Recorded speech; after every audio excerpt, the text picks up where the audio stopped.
Hello, hello, hello, hello. We should be live. Thank you, everyone, for tuning in, and welcome back to the coverage. Here we are for the World Cup final. I was about to say for the Belgian Grand Prix, but no, that's just finished. And well, we've got a nice, exciting World Cup final up ahead for us. So thank you, everyone, for tuning in, and I hope you're going to enjoy the coverage here here on the F1 Gamer channel. Anything but F1 gaming goes here, to be honest. Formula One live streams, football live streams, but no Formula One gaming, of course. Yeah, so I will, we're about 13 minutes away from kickoff, so I shall go through some of these, some of the pre-match stats and things that are talking about. Of course, we've got our lineups here. Spain playing in a 4-1-2-3, and well, you can see they've of course got a very, very strong defense. They've Cucurella's going to be having his work cut out defending against Lionel Messi, but we'll see how that goes for him. He did it worked out relatively well for Spain in the past few games. They've only conceded one goal in the entire World Cup, and then of course we've got the Argentinian side here with who've had quite the World Cup, quite the few controversies as well. Let's put it that way. But they're playing in a 4-4-2 formation, as they have been for quite a while. And we're going to have a nice, exciting game for us. So let me pop the stats up on the screen. These are just the bench, the people that can get subbed on. We should be expecting Mikel Merino coming on at some point in the second half as well. And as you can see, of course, on the left-hand side, we've got a lot of Barcelona players. Of course, this game has been touted to be a bit of, the new Barcelona players against essentially just Lionel Messi. I've got a few memes to go for as well, given that this isn't all that serious, at least from my side, because, well, this is a Formula One channel at the end of the day. Where was I going to go through? Oh, yeah. So this is essentially, what the top four, what the semi-finals was looking like. You've got a very scary attack in the form of France, but Spain managed to defend very, very well against them. And they've also got a very solid defence. You've then got England with a relatively balanced team, but they seem to bottle it, as they always do. And then Argentina is very much the power of friendship and teamwork. With essentially, it's just being Lionel Messi and friends for Argentina. So we'll see how that goes. And seemingly enough, after 80 minutes of every game passing by, Argentina seemed to score at least one or two goals in the post 80-minute phase of the game, whether that be in extra time or whether that be just in the 85th minute or so. And then what else have we got? This is what Messi's going to have to defend against. To attack against, sorry. And one fun fact here: the only team that Cape Verde has drew to both of the teams in the World Cup final, as far as I remember. Yeah, but the other things, the actual football stats. I think this is the most key interesting one here, is that both of the teams are used to dominating the ball and having lots of possession. You can see there on average, you've got Argentina with about 60% possession, and you've got Spain with about 64% possession. Both of the teams, that is their playing style. That's how they win, right? When Spain was going up against France, they kept possession of the ball and essentially neutralized the French attack by having a very strong midfield, very good pass accuracy. And Argentina also had incredible possession when they were going up against England, and that's what totally allowed them to just dominate and put relentless attacks in and in again and again, and that is what allowed them to come out on top for England. So we'll see how they face up against each other. Is it going to be who's gonna have the possession? Essentially, that might be a very big deciding factor. Also, the other thing that I would like to point out is FIFA this year, instead of having a 15-minute break at halftime, which is the rule for every single it's a rule for every single, football game. They have decided that, oh no, we're going to have a half an hour break in the middle, and we're going to have like a half an hour show essentially, like a Super Bowl halftime show or whatever it's called.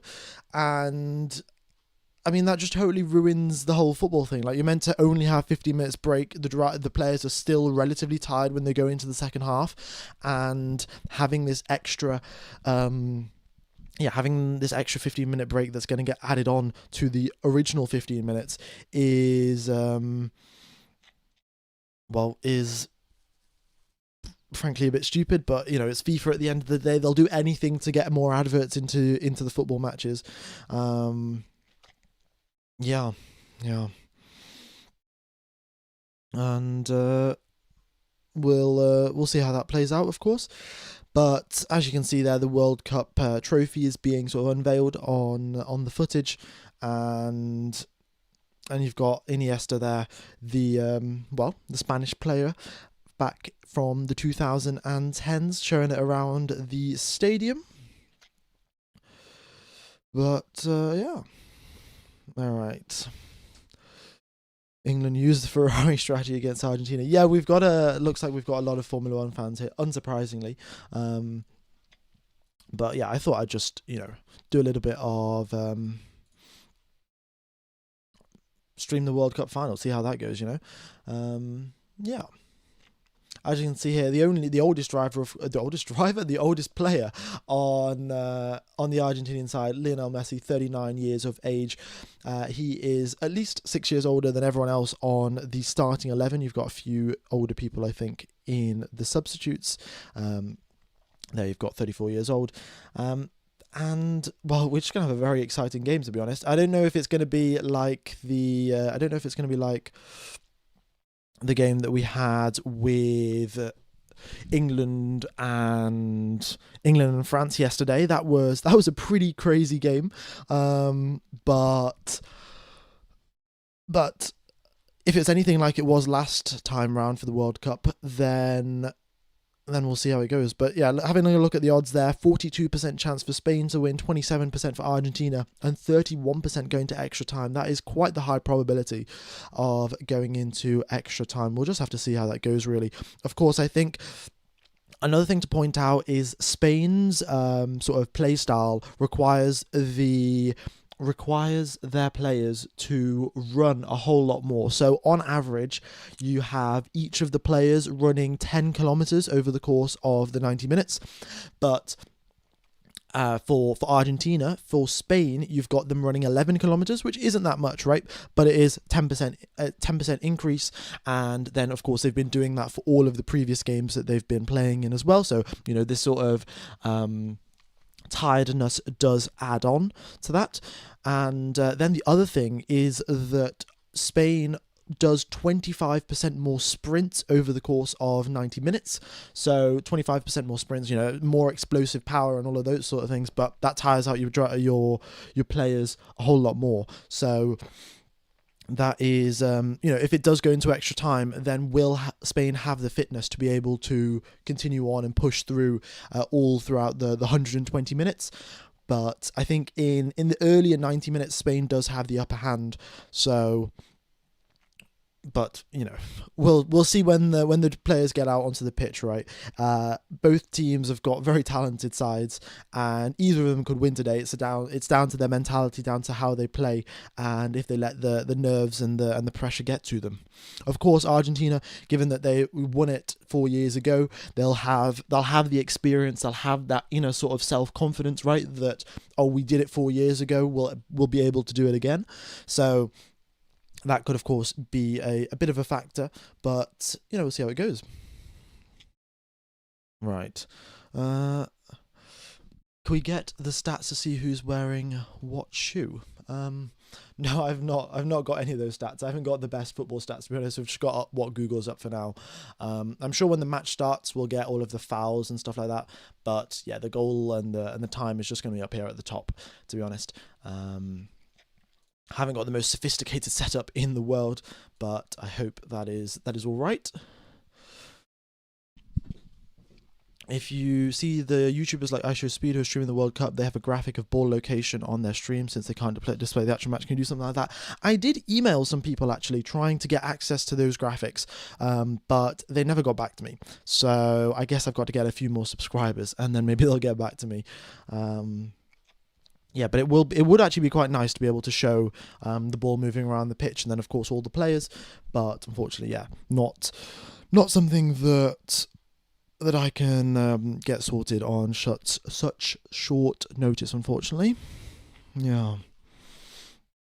Are we going to stick to start watch the live? Your commentary will be delayed by 10 or more seconds. Yes, I will be watching it from, the British TV coverage, so I don't know how much of a delay it's got up to, the numbers here on the left-hand side, but it might be that they are, it might be 10-second difference or something. So I guess we'll see. All right. Such a privilege to watch you commentating the World Cup. Well, I don't think my commentating has been all that good for the last, what's it been? I've only been streaming for 12 minutes or so, but we'll see when the match starts, right? Hopefully, I can pick up the pieces and see what's going on, because I was watching some of the World Cup games and thinking like, oh yeah, I think I could do this. I think I could commentate this. Now, of course, I haven't got the same level of knowledge of football than I do of Formula One, but we'll wait and see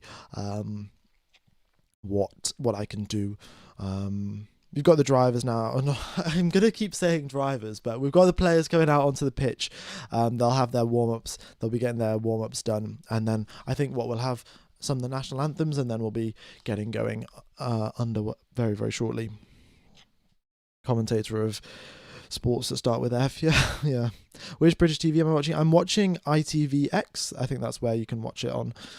So yeah, I mean, if you have a VPN or if you want to get a VPN, then there's always Proton VPN from the link in the description. But I'm sure you could watch the World Cup final in whichever country you are. What are your thoughts on the England game from yesterday? Well, it was quite the exciting game. I watched it till 4-0 and I was like, half-time, 4-0, right, might as well just go to sleep. I didn't actually fall asleep, and I'm quite thankful for that actually, because I then went back on when it was 4-2, and then I just saw the third goal from Spain. So not from Spain, sorry, from France. But no, it was, I think, a bit sloppy from both sides, to be fair, in terms of defending and things like that.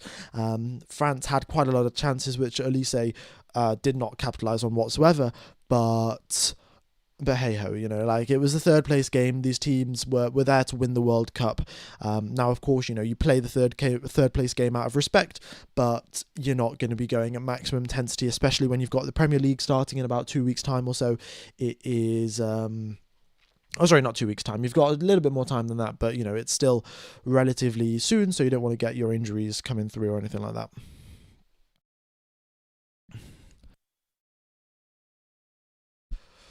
Okay. Fun fact, this sport has got the same. Yeah, I guess we've got 22 players, same as Formula One in terms of the number of drivers we've got there. Yeah. Okay. Got 640 people tuning into the live stream. Thanks everyone for tuning in. Hope you guys are enjoying the coverage. I don't know if we're going to be doing much more of the World Cup stuff. I think if there is Le Mans or the 24 Hours of Nürburgring that is on on a weekend where there's no Formula One, I think that might be the optimal choice, really, of something to commentate. But let's see. Right. Formation lap underway. Yeah, okay. Argentina are going to need to pull a Perez level defense. Well, I think it's actually Spain that's going to be have to do that. But they might be able to do it successfully, right? It's if they can hold off possession and if their midfield can outclass the midfield of Argentina, then Spain will keep possession, and that's how they've won the majority of their games, keeping possession, outrunning, out-tiring their opponents, and then being rather clinical in the final third. Okay.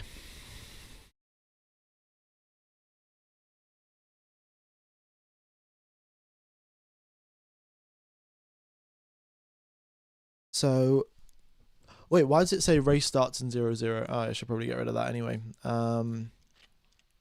Yeah, so the match should be getting underway very, very soon now. Currently, the score is 0-0 as well, as that's how the match starts.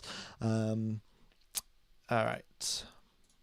Just a quick run through, you can have a look there on who the lineups are for the teams. They've of course got Lamine Yamal, who's the big talking point. Of course, what was it? 19 years ago, he took that photo with Messi, and then he's now the number 19, and today is the 19th of July, and there's quite a few other comparisons there, but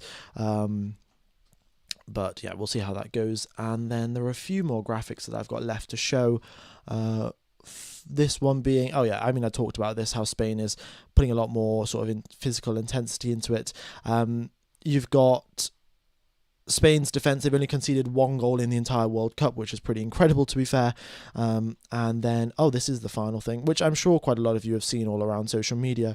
But, you've got top goal scorer, top assist, goals plus assists, and all of these stats here. And on the left, for Spain, you've got various different people that are scoring, these... getting these awards. And then on the right hand side you've got Messi with all of them for Argentina, and this is why Argentina is essentially just Lionel Messi in the power of friendship, whereas Spain is quite a well-rounded team with they've got their very positional style of play and things like that. So yeah, here we go.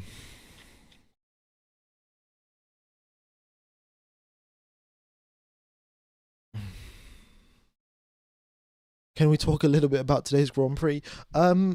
Sure. I did forget to mention this actually, but Russell didn't have any battery when he crashed out at the start of the race. He came over the radio and was like, I had absolutely no battery going down the straight. On lap number 1, down the main straight, he had no battery. So, I think he is going to get a new power unit probably.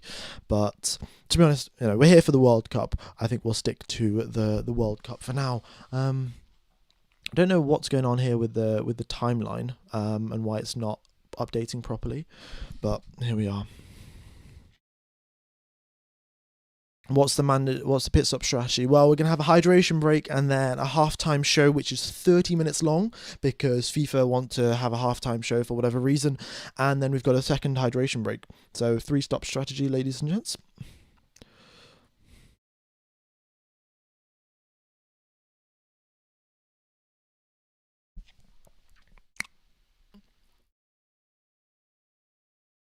All right, so here you go, folks. We've got our match officials. I don't know why it's not starting on time. Like, why is... Formula 1 stuff starts on time but yeah, the game surely should have started 4 minutes ago. Kickoff was meant to be at 8, but we're now 4 minutes late. But maybe that's just a football thing, to be honest. Yeah.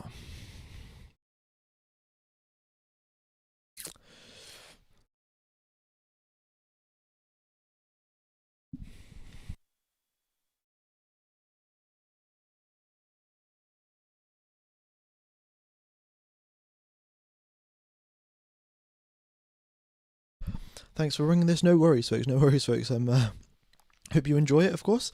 And as always, probably hit the like button. I think 5,000 likes is a little bit of an ambitious target, to be honest. But let's see if we can hit 1,000, let's say.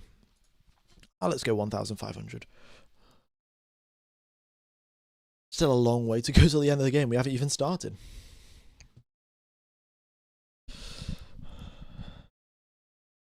Okay.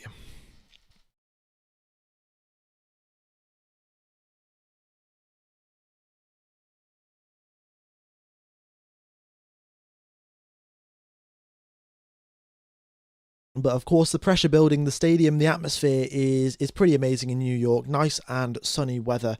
You can see there we've got a few cables off up at the top of the stadium. Hopefully, we don't have any footballs hitting those cables at the top, like we saw in what game was that? England-Norway. Yeah. So Hopefully none of that. And we now have all 22 players up on the pitch, and soon enough we will have kickoff take place. Yeah.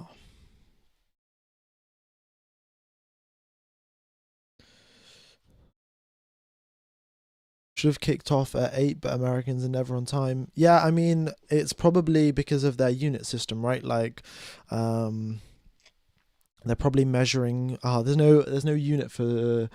There's no American unit for time, is there?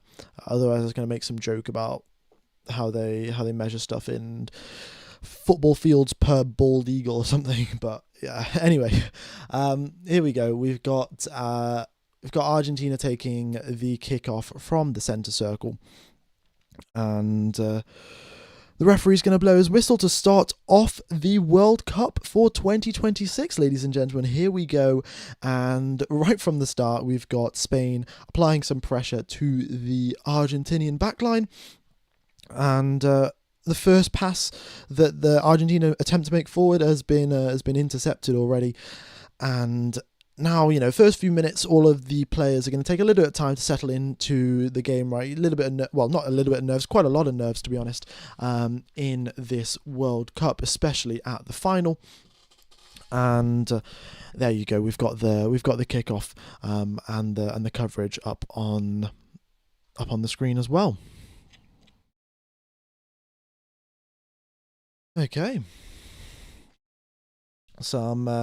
Some quick passes here between the Spanish players. They're playing around in the midfield for now. Just looking for some space, trying to find a way through the Argentina backline. Well, not the backline, the midfield.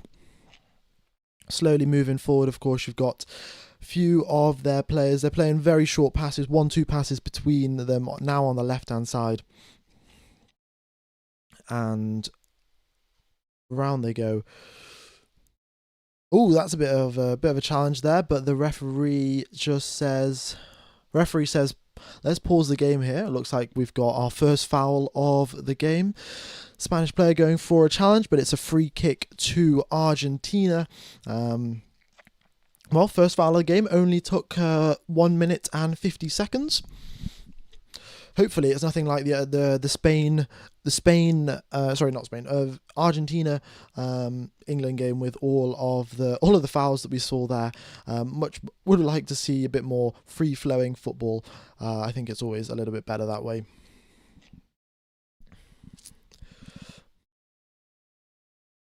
Yeah.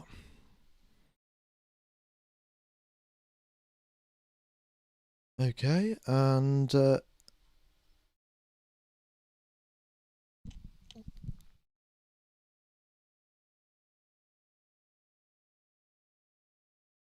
Argentina just passing it around at the back for now.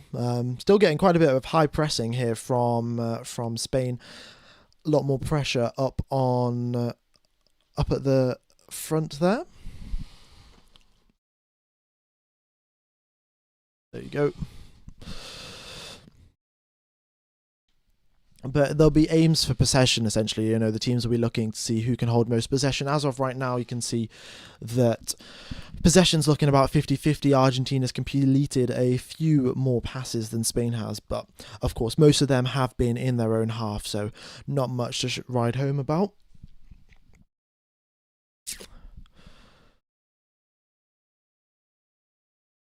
Yeah.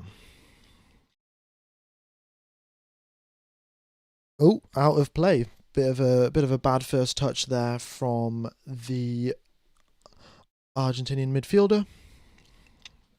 Who do you want to win this? I don't really know. I think a lot of people, of course, rooting for Spain after the controversies that Argentina has encountered, but yeah, I can't really.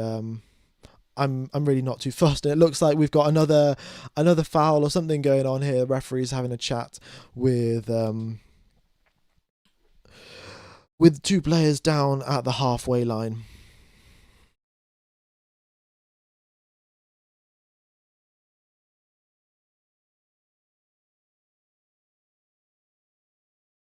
All right. But 0-0 to start off the game for the first 5 minutes. I mean, we don't really see too many goals in the first 5 minutes, especially from the or the Spanish side, really. Much more about building up play. And you got Yamal here cutting in, and ball goes into the box. Lamine Yamal into the... Oh, it's a good block there. That was very, very close. Martinez there in goal saves that one. That was... yeah, I mean, it was basically one-on-one with the... Actually, no, not one-on-one with the keeper, but a good save to start off the game. And one shot on target. Again, Lamal going through in towards the centre, but there's a whole lot more Argentinian bodies than there are Spanish, and they're able to hold that one off for a few moments.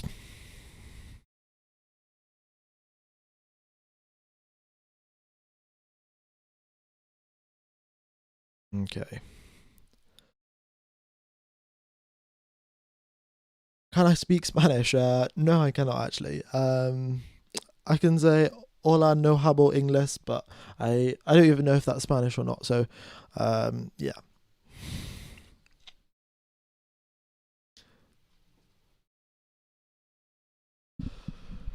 Right. Yeah, the players settling in now. It seems like we've got a lot more Argentinian bodies behind the ball here. As Spain playing some very quick passes between their midfield and attackers. Really have spread out up in the final third, using the full width of the pitch, and Yamal dropping back a little bit to find some more space.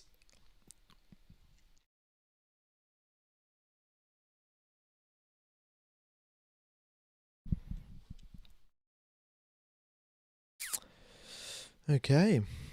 And that's a pass back there, and Spain go all the way back to their goalkeeper.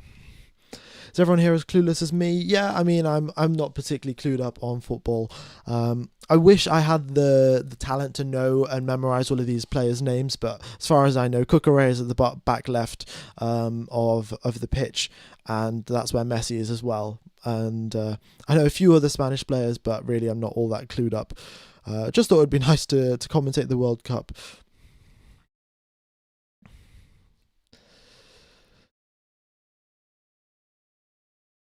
Yeah.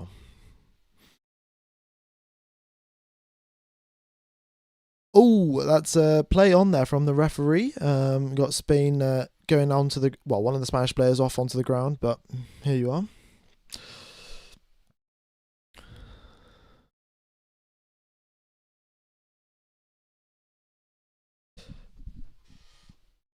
Okay.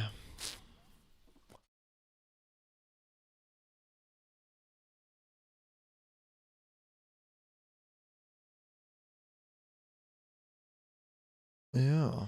Right.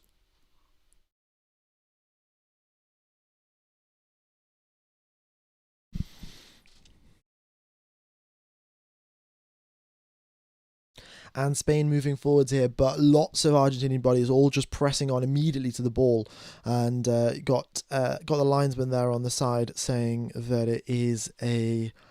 Is that a foul or is that an Argentinian throw?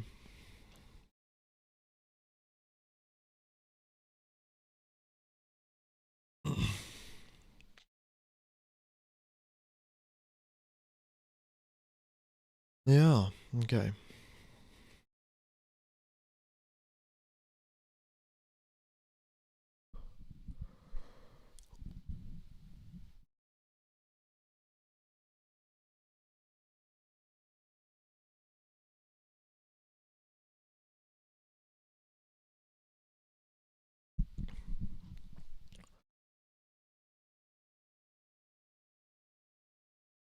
Another throw in on the side of the pitch for Spain.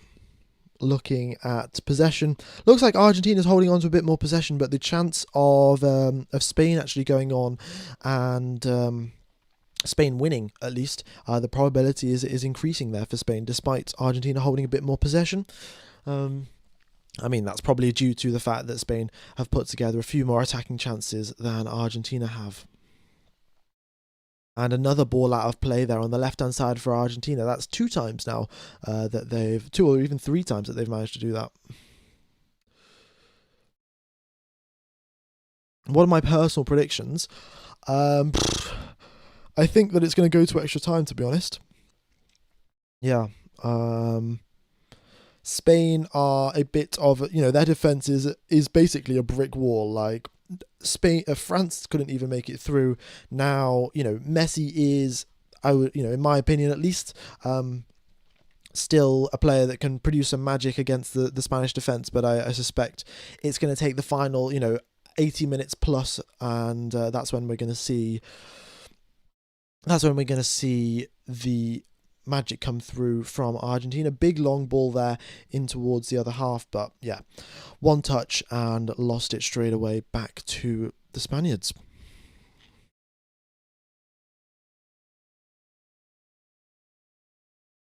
Okay. Oh, big ball there to Lamal, to Yamal, and ball out of play there. Not the greatest first touch, also not the greatest ball as well, but Argentina throw on their side of the pitch. Where's Colapinto? Probably watching the game, to be honest. And some nice quick passes here from Argentina, but quickly surrounded by the high press of Spain. As soon as Argentina try to even get out of their own half, you've got Spain pressing all over them. And possession, of course, still mainly in Argentina, in Argentina's favour, but, if it's in their own half, how important really is that possession? I have one game where I never watched football, but since you're streaming, I thought I'd join in for the podcast. Yeah, why not, really? I don't think I'm doing the greatest job, really, of football commentary. I think if you compare my F1 to, the professional stuff like Sky Sports, they're rather similar, but yeah, clearly lacking in the football department. But nice experience regardless, right? I'm sure a little bit of side questing for commentary's sake is not going to be the end of the world. Oh, big ball in there. It's cleared away by the centre half there from Argentina. Off for a corner, I think that is. Yeah. In fact, let's just switch over to the timeline. And yeah, there we go. It looks like we have got a corner for Spain.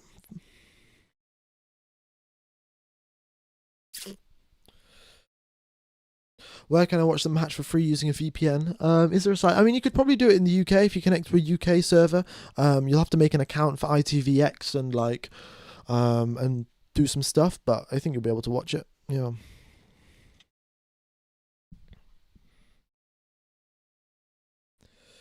All right. Spain pops a corner into the middle there, and it picks out a player very, very well, but unfortunately not able to do much there. And now you've got another ball across to the other side of the pitch. Yamal there to receive, and now cutting inwards, dancing around the defenders, and that's a deflection off out as another throw in for Spain.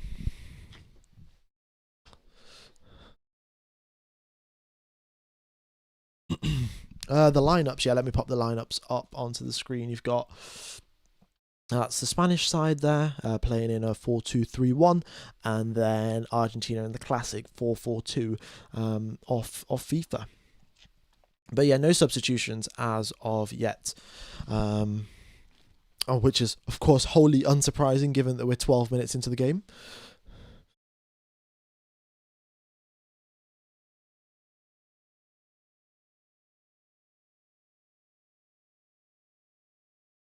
All right.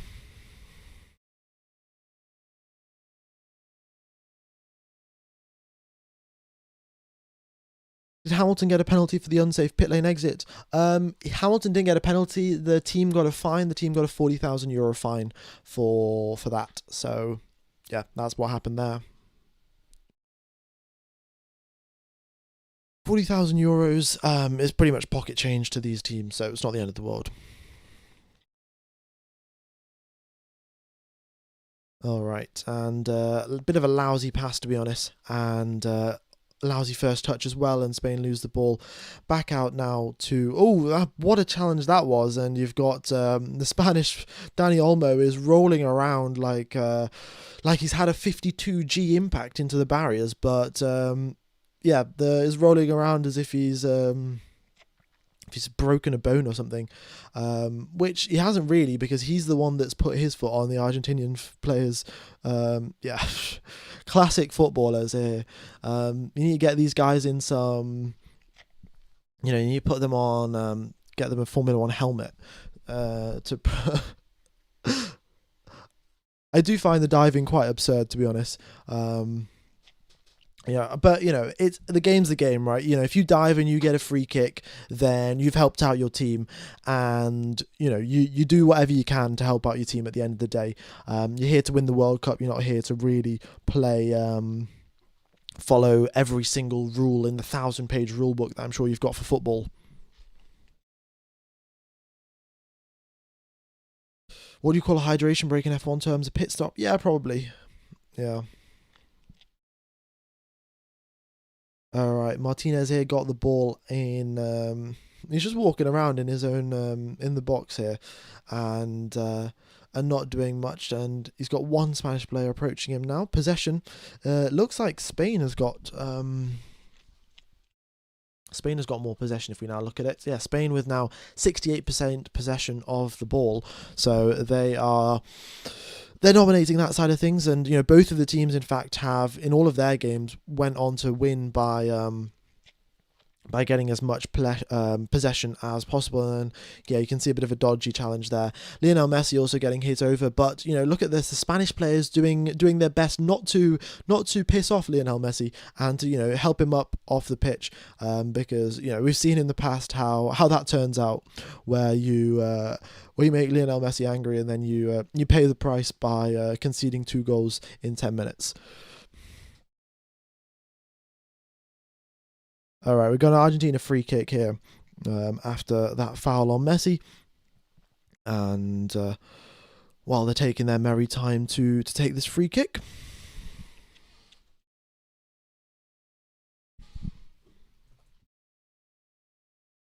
There you go, into the box they go, and a bit too. The ball was hit a little bit too hard, and off they go, out into goes out of play for a goal kick. Thanks for the donation there, Claire C. Much appreciated. Yeah.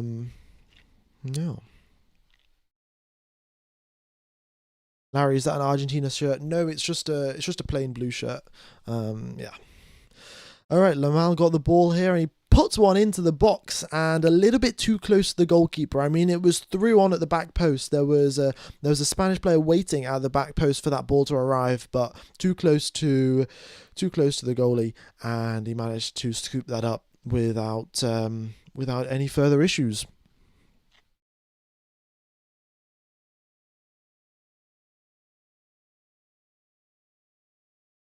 Right. What's the performance saying? What are we saying here? Yeah, nothing really exceptional, to be honest. It's usually how the game starts off, and then we'll see who can put together some good performances.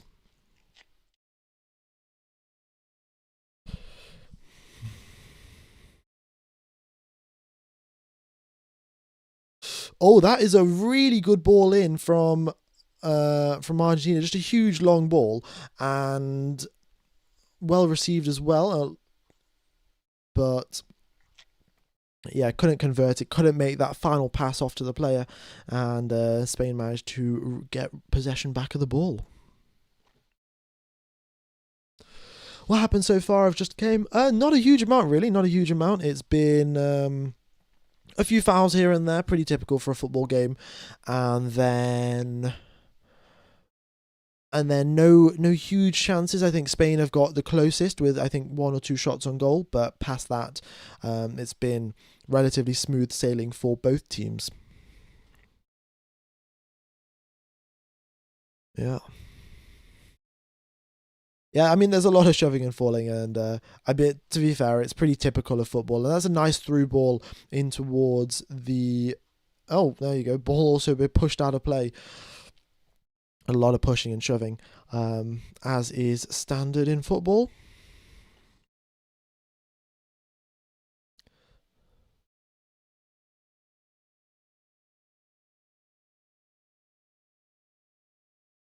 Right.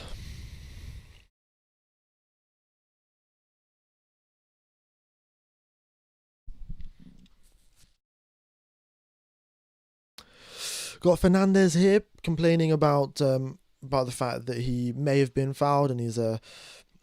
Oh no, it's not. He's not been fouled. It's just that he's injured himself by going for the ball. Of course, trying to clear it away and throw it out. Well, get the ball out away from their goal. But yeah, he's back on his feet now, and should be fine for the rest of the game.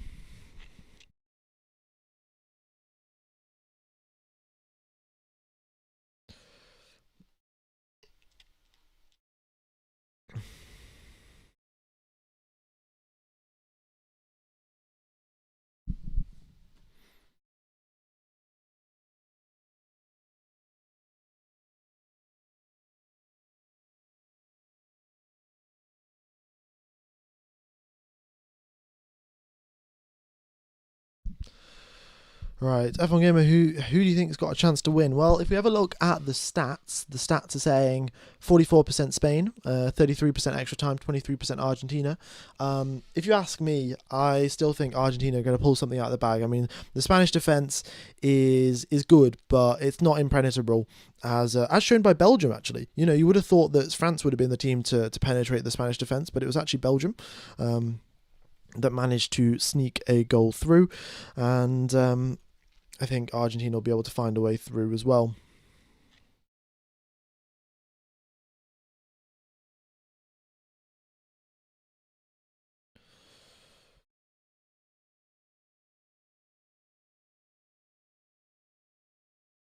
England really took care of France. Yeah, I mean that game yesterday was really really good, wasn't it?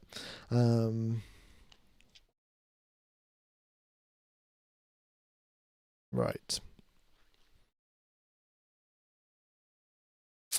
F1 Gamer, did you see the road safety projects that the FIA is launching? No, I haven't actually seen that. I'll have a look into it. Seems interesting enough.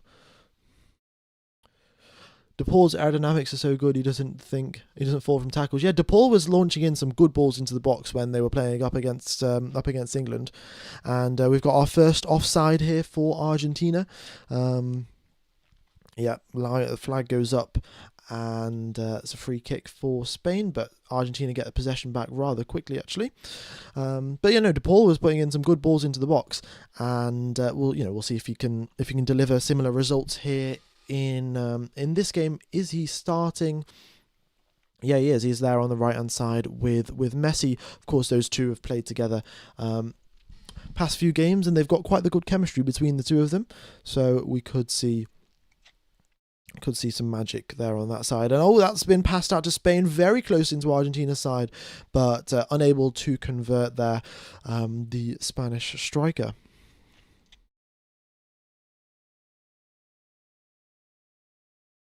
And then a goal kick just goes straight out to the other end. Are you going to actually be able to show the game footage or the stats? Thanks for covering the World Cup. Unfortunately, I can't show any of the footage. And we've got a few stats here and there, of possession and things like that. But as of right now, this is what we've got, because, well, it's not really. This was a pretty last minute decision to stream the World Cup final. So. We are approaching our first hydration break. The momentum has very much been on Spain's favour, I'd say. They've been able to keep a lot more possession than Argentina have in the last couple of minutes. So with this corner kick and straight to the goalkeeper, and he's going to be looking for a counter attack here, but you've just not got a lot of these Argentina players putting a shift in, getting forward. They are just spreading out to their positions, and maybe a counter attack would have been on, but they are deciding to play it out from the back. And fair enough, they play much more of a possession style game rather than counter attacking. They do have the quality in the midfield to do so, to play the possession game. So you might as well. And then, of course, conserve energy, right? Because there's a pretty good chance that this goes into extra time. So it makes sense that you want to conserve your energy a little bit and not do unnecessary sprints.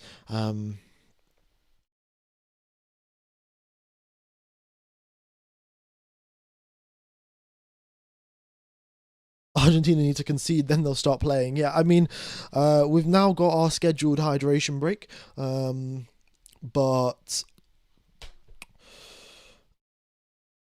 yeah, no, Argentina seem to just have a switch. Once they concede and they know that they need to score, then the way that they start playing is totally radically different. So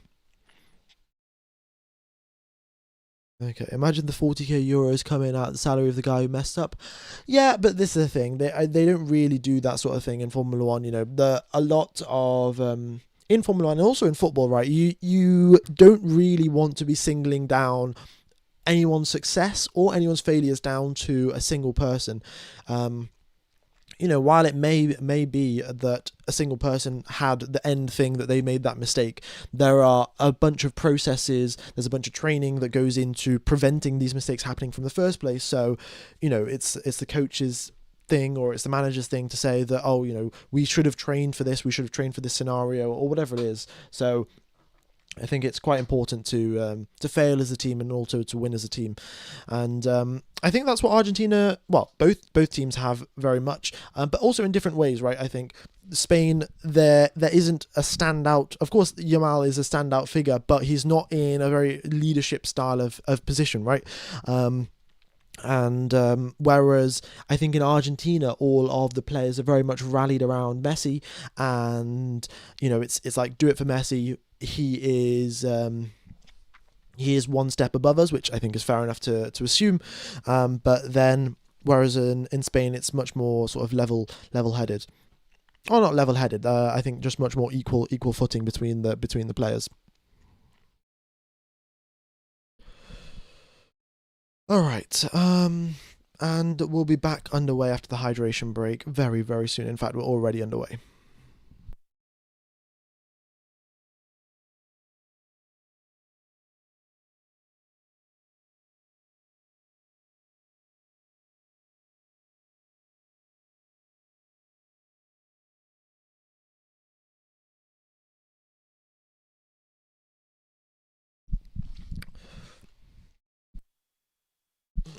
Right.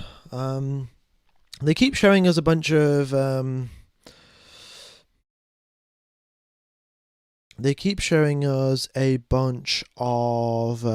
what's it called? Of celebrities. I can't actually say this word properly as well, but they just keep showing a bunch of celebritaries, and I frankly don't really care. I mean, it's the same thing with Formula One. Like on the grid walk in Miami, for example, they've just got all of these people that know absolutely nothing about the sport. But yeah. That being said, I don't know a huge amount about football.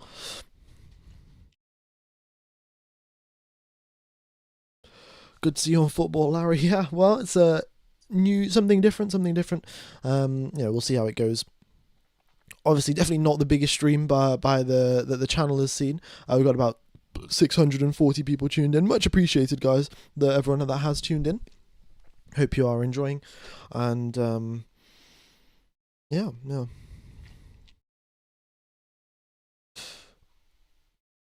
Oh, bit of a late goal, a bit of a slow kick back to the keeper, and that is just after the hydration break there. A little mistake, which could have ended pretty badly for Spain, but the ball is safe and it's been awarded for a throw-in. And again, we are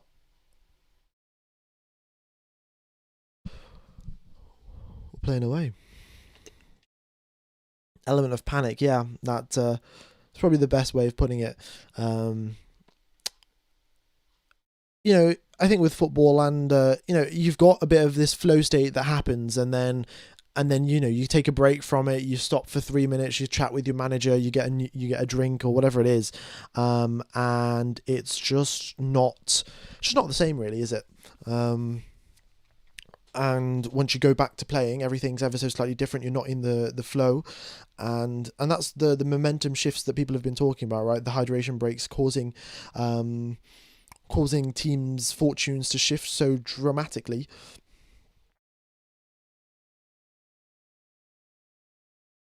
Love the F1 today. Well, thank you very much. Glad that you enjoyed it. Yeah.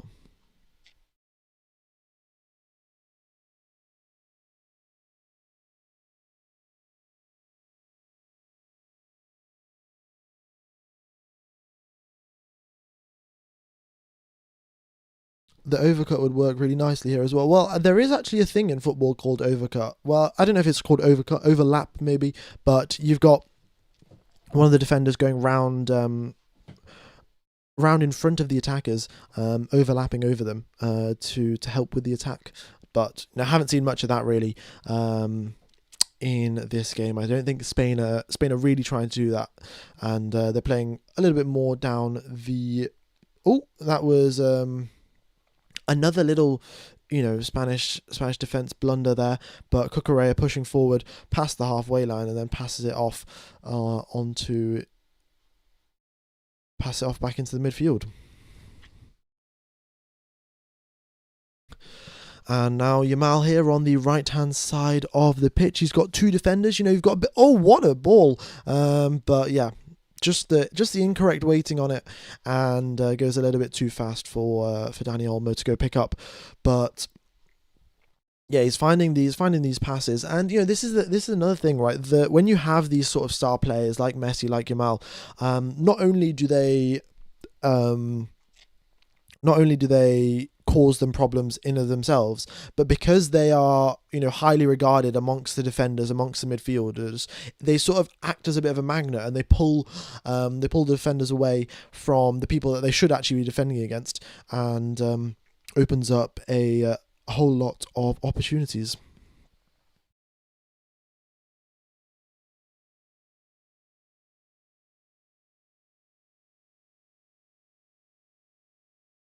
Okay.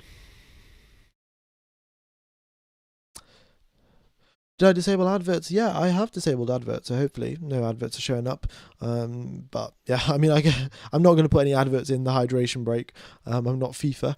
And Cucurella here pushing forwards, and again they're going slightly more central and trying to now whip a ball in. You've got a lot of people here at the near post, not anyone at the far post, and a nice ball in, but the Argentinian centre half saw that from a mile away and stopped it with his chest.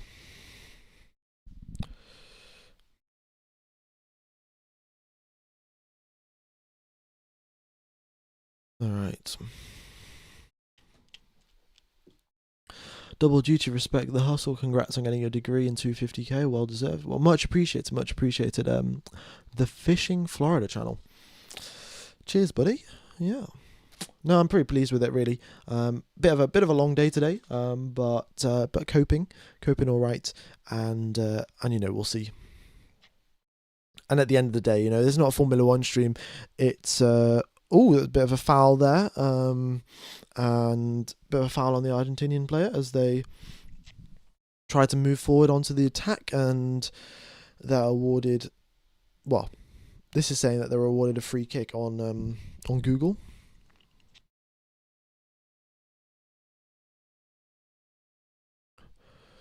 Should put ads midstream. They don't interrupt the stream. They play them under. Yeah, it sometimes interrupts them, sometimes doesn't. So I don't know. I'll see.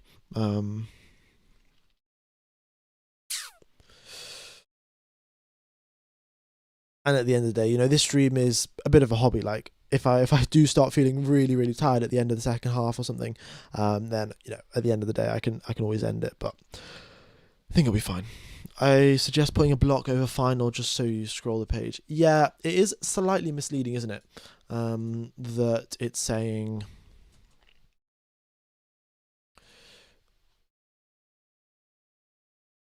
Oh, let me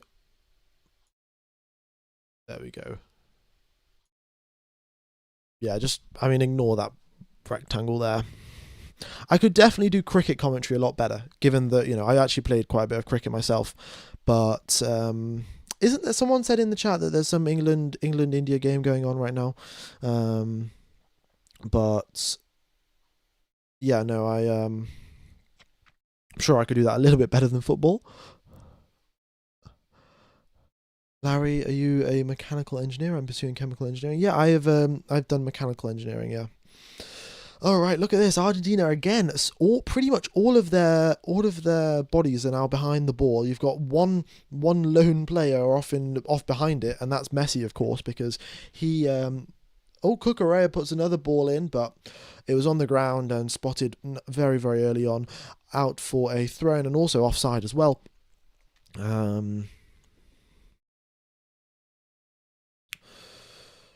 Yeah. My father was a PhD in mechanical engineering. Pratt and Whitney. Oh, that's pretty awesome actually. Pratt and Whitney do make some do some pretty solid engineering, I've got to say. F1 Gamer, can you consider doing a live post-race discussion for the members only?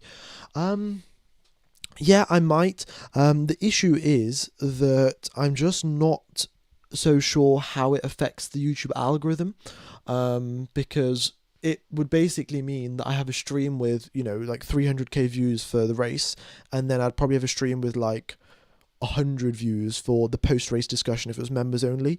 So if I could just confirm that obviously it doesn't affect anything, then then I'd be more than happy to do that.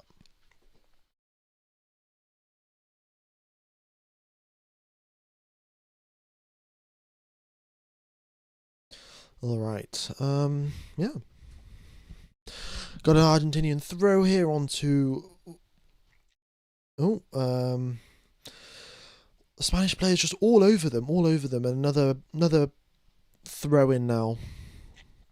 They've got a throw in on Spain's half, but they not a whole lot of inroads that Argentina have been making in this first half. 35 minutes gone by, 10 minutes remain on the clock for the first half of this game, and then we're going to have a 30-minute half-time show, which I really don't want to see. And big ball, yeah, another long ball in, and again, an unfruitful long ball. They're just not accurate enough, really, and the first touches from the Spanish side just haven't been great. However, Spain, again, applying lots of pressure here in the midfield, taking the ball away from Argentina. Cucurella with a nice little piece of footwork, but a slide tackle puts it out for a throw-in.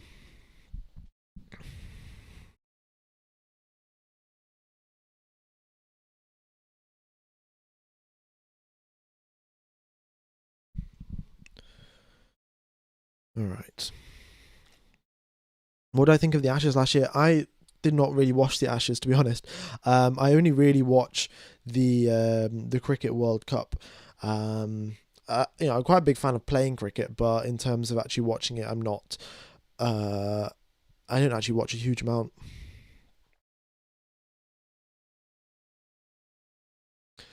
All right, Spain here driving forwards off onto the left-hand side with Cucurella, and another ball along the ground and still intercepted by Argentina.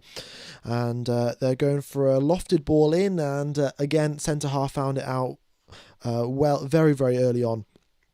A nice clearance, and Argentina going off for the counter-attack, and you've got, there's some obstruction there, but the referee, signals a free kick to Spain.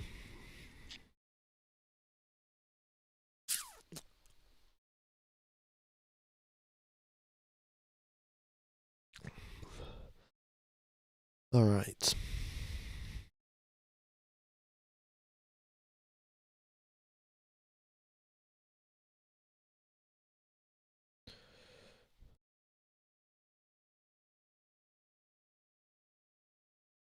I don't know what Argentina is really trying to do here. Are they just trying to sort of sit out, essentially, just wait for the half to finish and sort of sit back, because it doesn't seem like there's any sort of high press going on. Of course, they've got a different playing style to Spain, but very sort of relaxed, and you've got a lot of energy conservation essentially from Argentina. Maybe they're sort of intending to go out into extra time.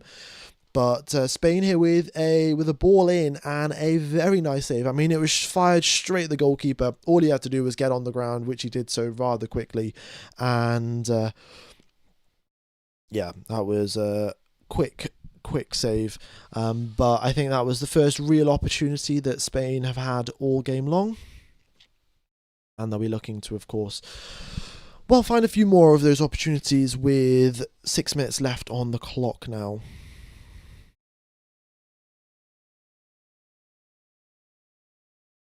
Okay.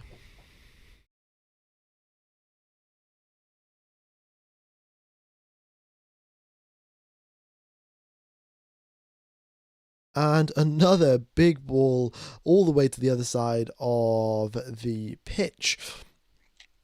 But Argentina get that back again because they're just not that accurate, and Spain, at least at the front, haven't got the aerial athleticism, if that's the right word, to ensure that they win those balls every time.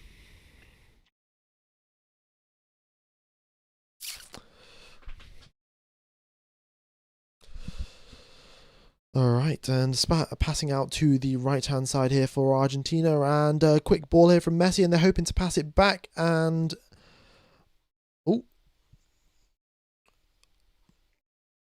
and Spain have intercepted that pass out there rather quickly. Yellow card, first yellow card. Who's this for? That is Lisandro Martinez from Argentina has been booked with a first yellow card. We've got the ref cam here, and yeah, not the cleanest of challenges, to be honest. Essentially just trying to pincer this guy's legs. So yeah, yellow card has been awarded, and Spain get their free kick. Will I be doing IndyCar in Nashville after this stream? Unfortunately not. I might actually be able to get data for IndyCar. I'm not 100% certain. But yeah, my throat, the top of my mouth is going a little bit. So I might honestly, if it goes into extra time, I might honestly have to stop streaming. But we'll see how my throat copes as the game progresses.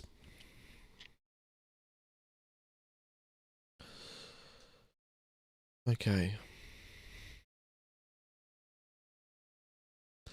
It's very slow football. Yeah, I mean, this is also the style that that both of these players both of these teams are playing. Right? If you saw the England versus France game yesterday, it was a totally different style of football, and but this is what happens, right? You got Spain versus Argentina. Neither of the teams really want to concede going in, in this first half especially. Well, neither of the teams want to concede full stop, of course, but in essence, they're playing a lot more possession style football and just keeping the ball with them, despite, even if they're not attacking, essentially.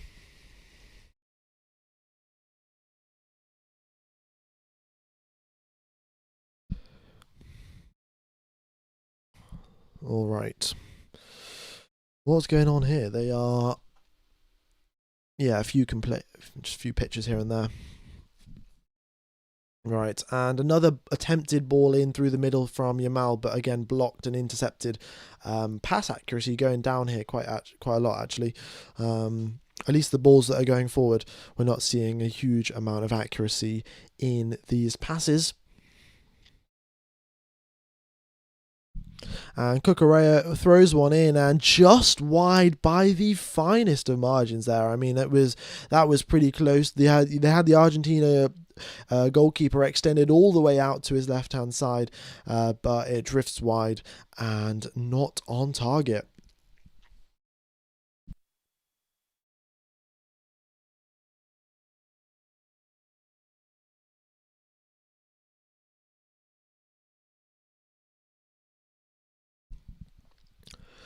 I think that's Lisandro Martinez. He's been signal for a change here. Signal for a substitution. We're in the 43rd minute. I don't know. I mean, he's obviously going to try and continue playing. There's only 2 minutes left till the end of the first half, but it looks like there's a substitute getting ready as well. Yeah, there you go. Substitute already. We got Martinez off there. And Nicholas Otamendi is replacing him. Otamendi, of course, got a lot of experience in an Argentina jersey, a lot of experience in football, full stop, to be honest. And he'll be hoping to, well, calm the nerves of the Argentina team that have fell foul to a few of these Spanish attacks. But they've been able to hold them off successfully for now in the first 45 minutes or so. And we'll see what they can do in the next 45. Minimum stoppage time as well. Yeah, it's not. We've not actually had too much diving or fouls or this, that, and the other. A few throw-ins, to be honest, quite a few of those. But yeah, that's not adding huge amounts of time on. Big old goal kick out onto the side of the pitch there.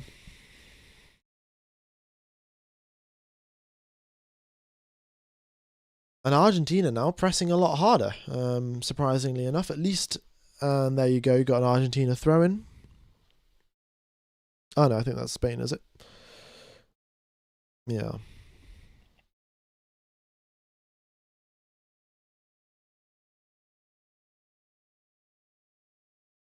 Right.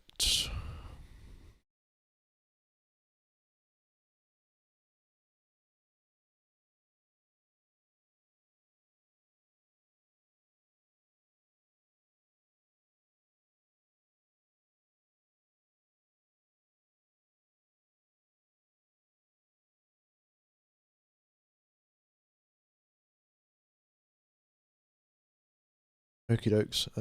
Let me get back to the commentary here. Not a huge amount of time. They can see 4 minutes of added time added on to this game. Argentina playing with a little bit more energy after that substitution from Otamendi, and here drifting over onto the left-hand side and dispossessed of the ball rather efficiently by the Spanish defence. And now they're going to pass it off to Cucurella there on the left, who kicks it out of play.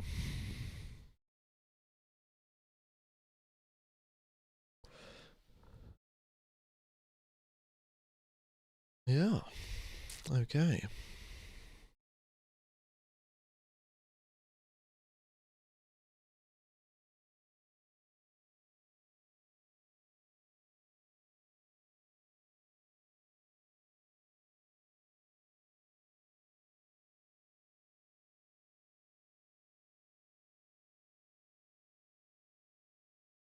Okie dokes. F1 game, will I be doing any Premier League games? Most certainly not. I'm absolutely not qualified to be doing any sort of Premier League games. I just thought, we'll try the Football World Cup, given that it was on the same day as the Belgian Grand Prix, and I have nothing else to do today anyway. It's not like England were playing in the final, because if England were, then I would be elsewhere with quite a few friends and maybe a beer in my hand. But here we are.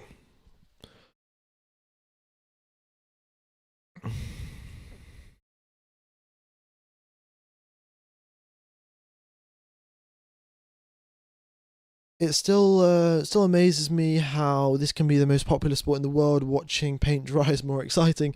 Yeah, I mean, that can also be said about a lot of sports.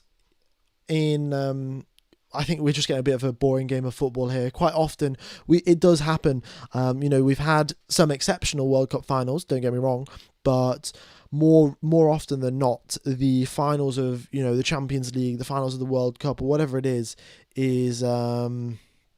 they tend to teams tend to go for the safest possible strategies, and they're not going for these all-out attacks or anything like that, and hence it produces slightly boring football, to be honest. And Argentina, they believe to be saving a lot of their energy for the final 80 minutes, because if they score now, which maybe they do have the capability to do. If they do score, then they give Spain a whole lot more time to then score back against them, and I think the Argentina attack is probably better than the Argentina defense, so it's in their favor essentially to be scoring a goal a lot later on in the game. So that's why you see, in the final 80 minutes or so, they start to attack a whole lot more.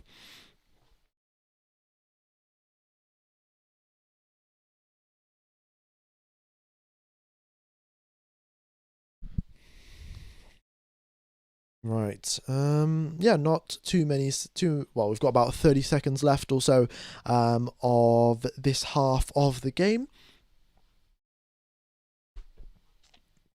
Yeah.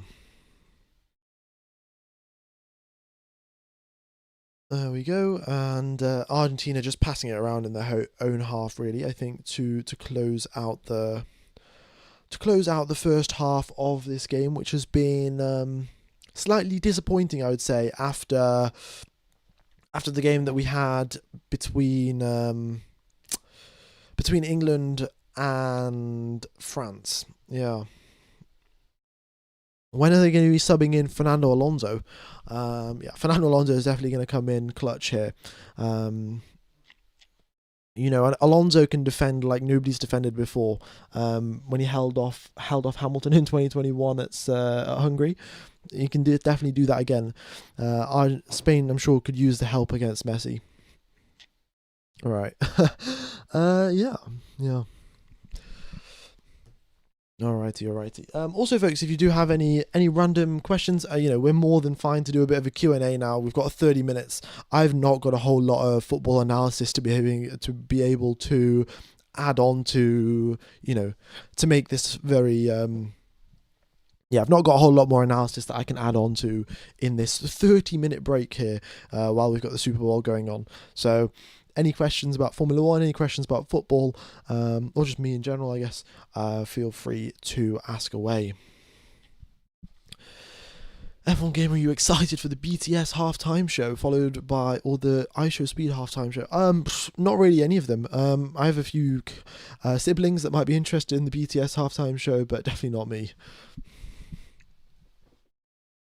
Give me a second here. I just need to turn the brightness up here.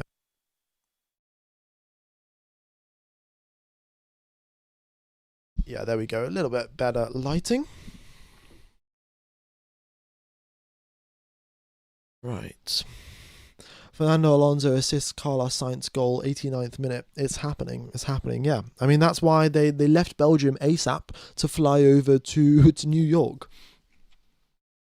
Now, this is interesting here. We've got an increase in viewers at the halftime break. So I assume that's, given that my commentary isn't very good, people go off to watch the actual commentary, and then in the halftime, when they've got not much to do, they come over back to the stream. Interesting.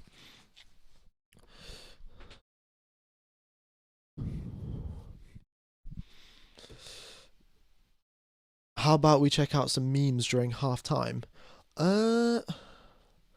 Yeah, maybe we could do that. Wait. Well, I haven't got a huge amount of memes actually ready, so that's my it's a bit of an issue. What's my favorite food? My favorite food I would probably say is chicken biryani. Yeah, old favorite really. You can't really go wrong with it too much. What else have we got here? What other questions? What was my engineering final on? My final project was about putting together sensor information. So it's not really that linked to mechanical engineering, but my professors were like, "Oh, you're interested in Formula One. We'll let you do it." And what was it about? So it was, you could have loads of different sensors for aerodynamics, right? Pressure sensors, airspeed sensors, things like that. And it's about where you can put these sensors in the best possible positions to get accurate information from. So it was doing a bit of analysis on that, which is not really all that linked to mechanical engineering, but it was interesting enough, and I got a nice enough grade on it. So yeah. What other questions have we got here? Why is Seb Vettel my favourite driver? Any reasons? Max seems to be going through a similar career arc where he was hated during his dominance and now quite beloved by his fans. Why not Max? Well, I just sort of want to stick to Seb Vettel because, well, I think that's the right thing to do. You have one favourite driver, and then maybe I'll see in a few years' time, right? But why Seb Vettel? Well, the first race that I won, 2018 Spa, he won that race. It was, he was driving for Ferrari, which is, I don't know, right? Lightning McQueen was red, Ferrari is red. It was red as well. Like, it's not the most sound logic ever, but I also was quite young when I picked him as my favorite driver. And then you've got to stick with it. So, so I guess that's sort of it, really. Oh, we've got a donation here, buddy. Rocky Talk in the Woods. Thanks for the $5 donation, buddy. Just want to say thank you for the Formula One streams and how much I appreciate the telemetry. Vamos España. Well, thank you very much for the donation, and glad that you enjoy the coverage. Right, it's I do, I try my best to essentially cover as much of the sport as possible, make it as accessible to people as possible. So hopefully I'm doing a good job and you guys can sort of understand what I'm talking about. You wrote about airflow. What did you make of the Red Bull wing malfunction? Well, look, I wrote a little bit about airflow. The Red Bull wing malfunction is a lot more complicated than that, but complicated than the stuff that I studied. But essentially, the flow around a rear wing, front wing, whatever it is stable if there are no moving parts. But as soon as you introduce moving parts, the flow stability, there is certain criteria that need to be met for the flow to stabilize. And I think with the way that the Red Bull wing was rotating, it just made it more, it took a longer time to stabilize and a longer time to start producing downforce, which was their problem essentially. And then the other thing is that when you have the Red Bull car and let's say you flip it around and you're just continuing down the straight, then it's probably fine.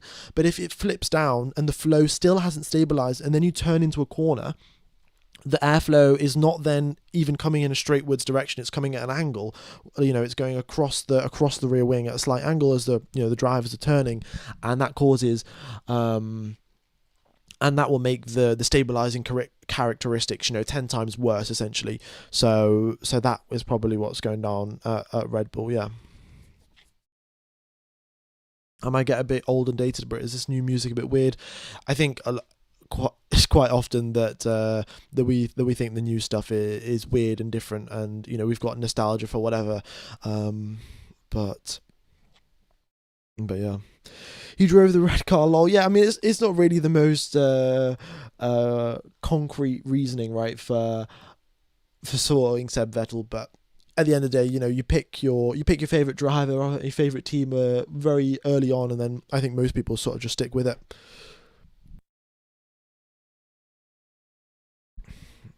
Okay. Am I going to apply for Ferrari Winter Engineer? No, I'm not. No, I'm not.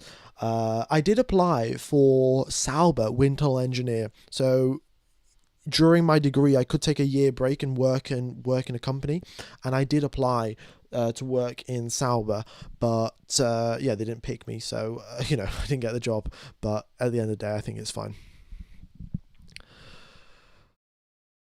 All right. Speed has got 830k viewers, has he? That is pretty mental. I mean, I looked on YouTube here, and there are some live streams with 300k people watching, and they've got a simulation of PES 21 or whatever it is to show the game. So it is a little bit obscene how that's happening. Formula One would definitely not allow that. But yeah, it's quite crazy.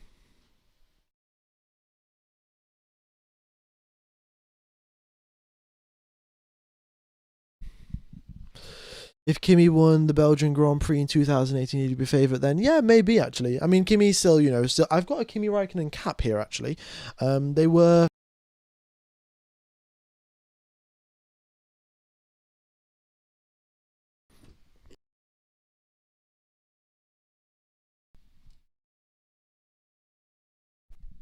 Test, test, test. Okay.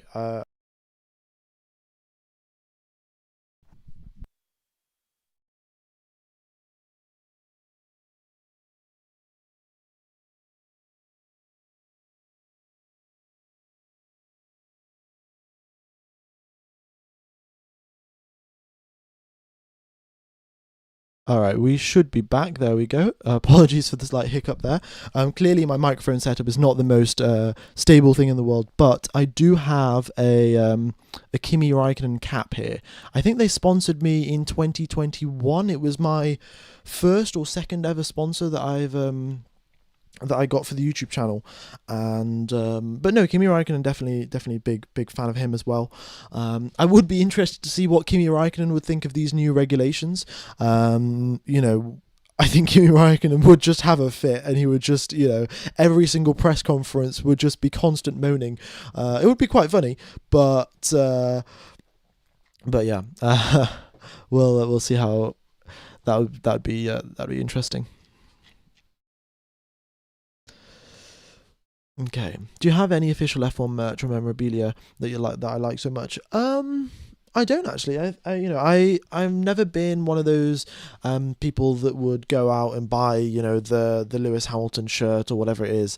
Um, so no, I don't actually own any. I think maybe I would get some sort of like Red Bull jacket.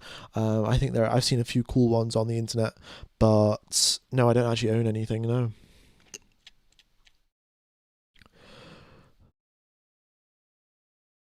Wasn't that before the face reveal? It was 2021. I mean, my face reveal was in 2025, so yeah, definitely before my face reveal.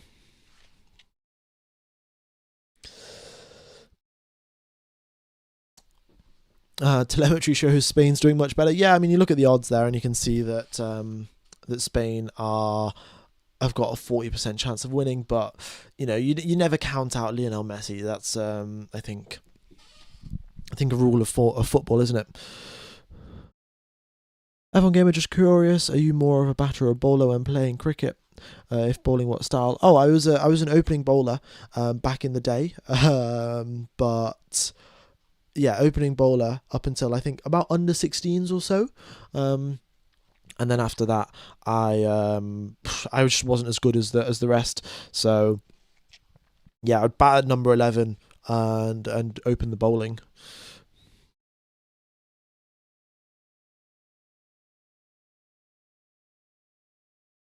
I'd buy one of those shirts if I saw it in a charity shop. Otherwise, no. Yeah, I mean that's the thing. Like some of the stuff is just so expensive.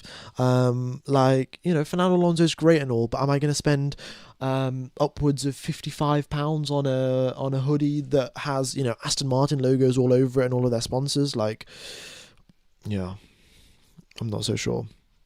Favorite F1 track, past or present? It's got to be Interlagos. Yeah, Interlagos is the circuit for me.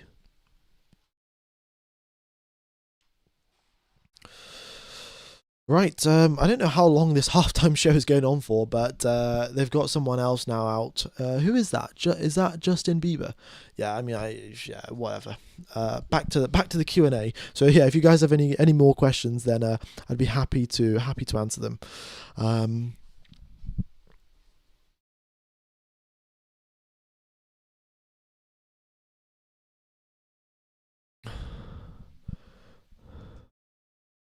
is it possible for you to add the match timer later so we can sync the commentary with the match?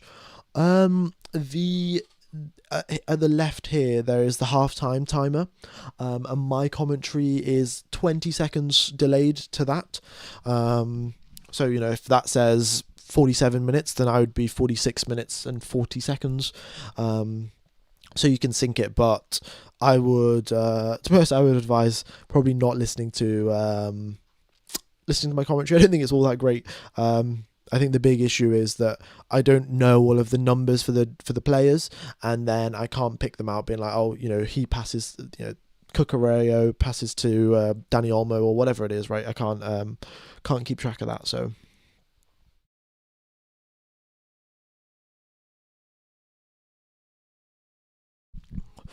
do you watch other sports other than Formula One and football? I watch the cricket when it's international games and what World Cup games. What else? Not a huge amount more actually. Yeah, not a huge amount more to be fair. All right.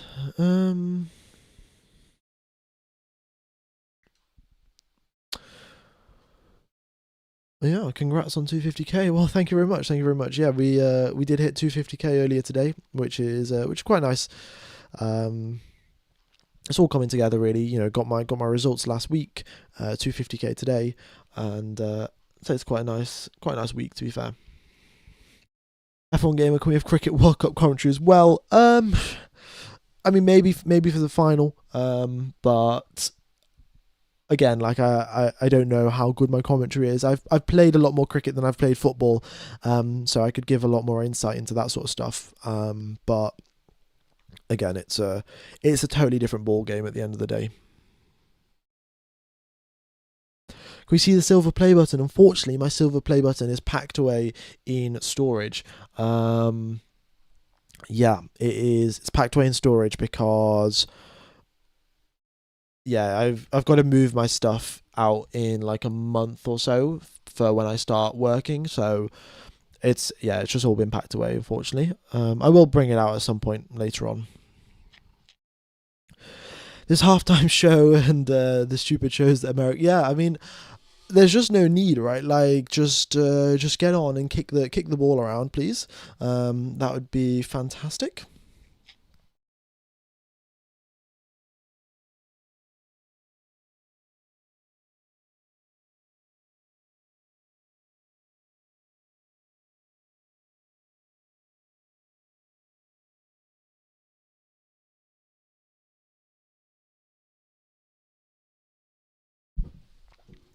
Okay. Going into the working world, how are you feeling? I'm just about to get my electrical engineering degree, just one more semester left. How am I feeling? A little bit nervous, but I did manage to meet the people that I would be working with. Like we had like some company event where I was there for a few hours, and they seemed like nice enough people. So yeah, I don't know. It'll be obviously a new experience, but I guess we'll see. I don't know. I'm sure you guys have got a lot more. I'm sure we've got a few more older folks that have worked for a lot longer than I have, which is I've worked for 0 years combined. Um, so yeah, I mean, I'm sure you guys have got some advice and things like that. F1 gamer, do you think nimble F1 cars like this generation without batteries would be better for racing? Yeah, I think the smaller the cars are, the better racing we would have.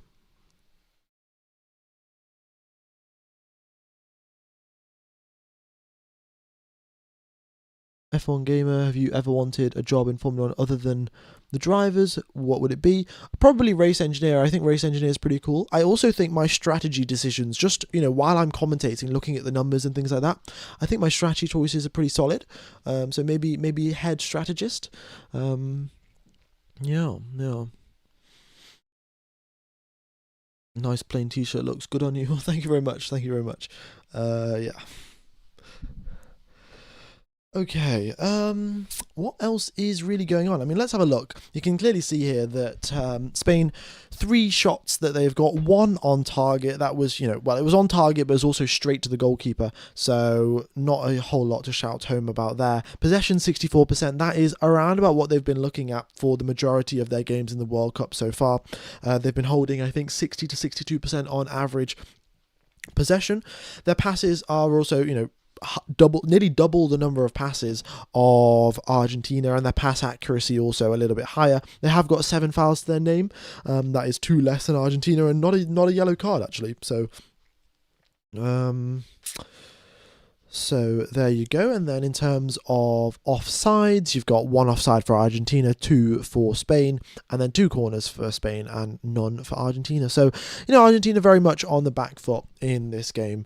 And, we'll see if that turns around. Of course, they very much do seem to lock in the final 80 minutes. Where is this meme gone? It's gonna take a while to find it. Yeah, this is essentially what Argentina do. Um, so who knows what happens, right?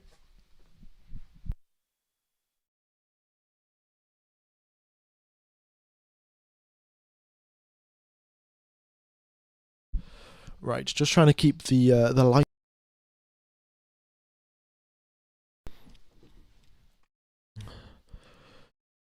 Okay.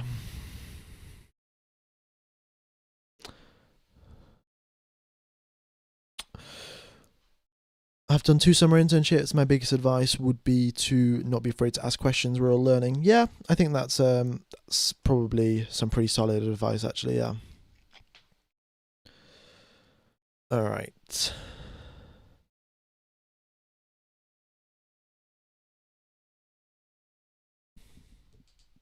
Boards next to the fields are 240 hertz, so they have 4 ads at the same time for different regions. Yeah, that's pretty cool. They also do that in Formula One, I think. The DHL boards, whatever it is, they've got specific ones for the circuit, but then on the broadcast they edit them out and they put a different advert in depending on which region you're in. So I think they also do that in Formula One.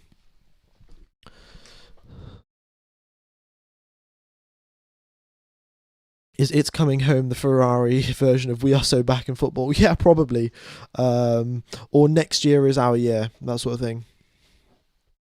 Since Hannah is rumored to be leaving Red Bull, you could join.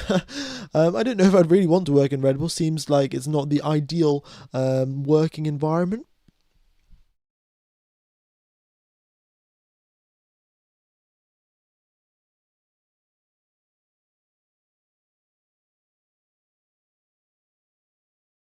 Okay. F1 Gamer, are you telling me that you have a bunch of Formula One memes stockpiled up for things that happen during races, and now you have them for football too? Yeah, I have a few. I mean, it's not, like these are all off Reddit, right? Like I'm not making all of these memes, but that's that one. I've already shown you that, and then these are the official numbers, right? Like, uh, yeah. I mean, we can have a look at the official numbers and talk about that a little bit while we get underway.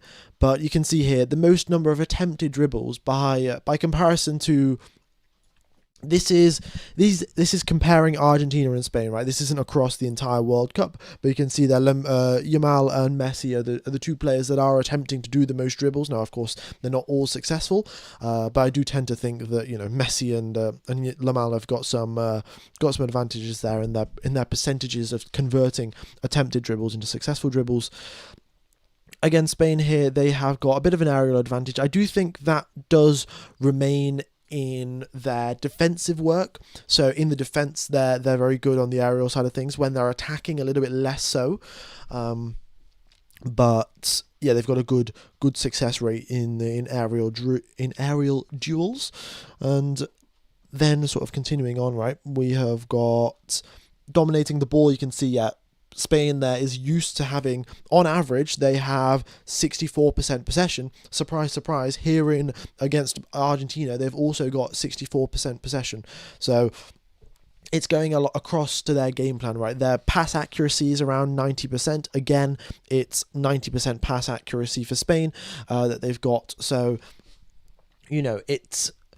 it's essentially going like every other Spain match has gone on average, and on average, Spain have been unbeaten for quite a few games in a row. So things, of course, look to be in their favour, and that's why they've got a 40% chance of winning this in the first 90 minutes.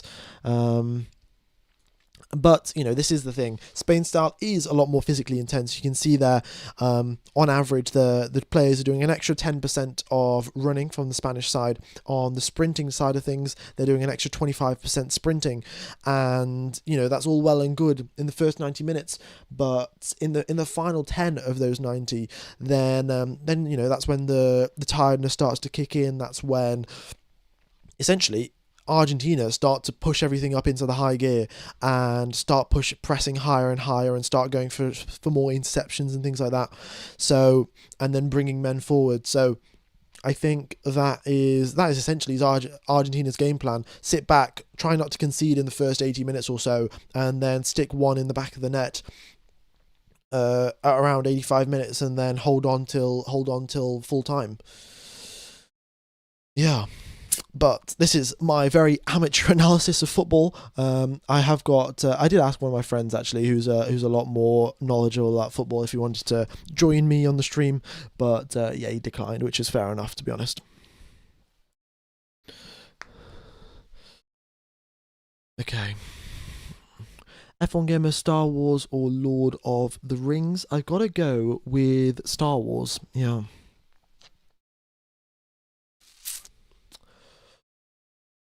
Let's see what else is going on here. Spain only conceded 1 goal this whole World Cup. Argentina conceded 7. Yeah, yeah. That is true. The Spanish defense is better. They have in terms of their performance at the World Cup, of course they've been managing to hold off hold off France. So will they be able to hold off Argentina? Only time will tell. Only time will tell. But this is the thing, right? Spain had a very good aerial duel percentage, and they were able to what's it called? Win challenges in the box in their own half to be able to defend against anyone that was attacking. And that's partially down to them having good height, good jump, and then also just them playing defensively well. But I then do also think that Argentina, when they were playing against England, I think the second goal, I don't remember who scored it, but the person that did score it, he was, I think, 5'9" or 5'8", and there were 5 other players around him, and all of the other players were 6 foot plus, or even 6'5" or 6'7" or something like that. And still Argentina managed to pull it through because their crosses into the box were just, impeccably weighted by Messi. So yeah, there's just this Messi factor that you can't really take into account, to be honest. But I don't want to get too far down this analysis. At the end of the day, I'm not the most knowledgeable person here.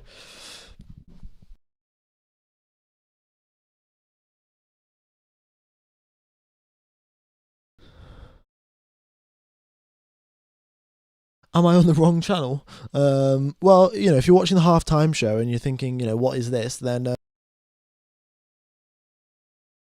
we're about to get underway by the looks of it for the second half of the game.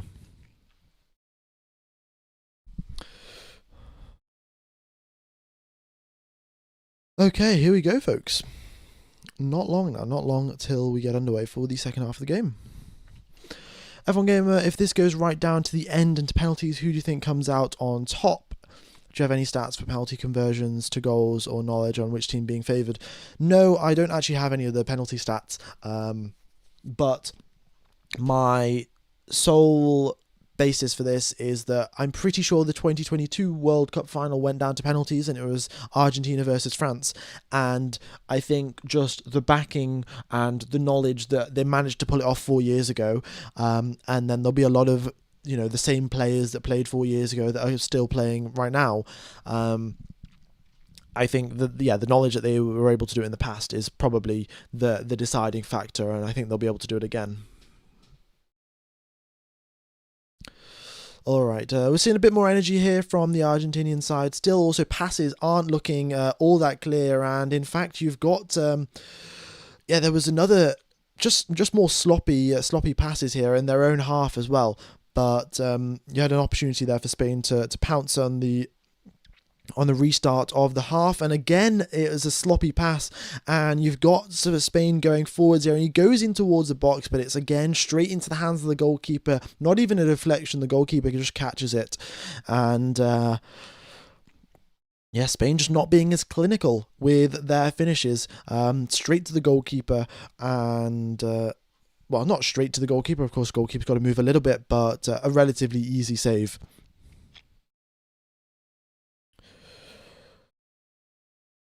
All right. I am 30 seconds behind this timer, so if anyone does want to sync up my commentary with the broadcast that they're watching, I'm 30 seconds behind. And you've got Argentina here on the right hand side looking to whip a few balls in. Messi passes out into the middle, and then you've got runs in on the left, but that has been successfully man-marked by Spain.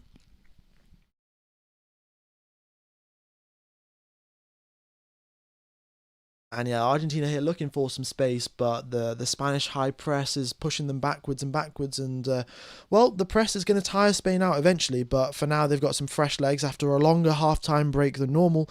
A bit more energy in these players, and that's a very very nice through ball. It's now a sprint to who can get the ball first. And that's a slide tackle. A relatively successful slide tackle, but you've got Laporte there. Well, did he get the ball first? Yes, he did. And then I think then yeah, it should be a throw for Argentina. I believe the Argentina starting 11 is the same as 4 years ago. Oh, is it? That's interesting. Well, there you go. You've got the consistency. You've got a lot of top level sport is down to a mental game, and if you have the knowledge in the back of your head that, oh yeah, I won here 4 years ago at this exact opportunity, then it puts a lot of these nervousness and concerns on the mental side of things to rest.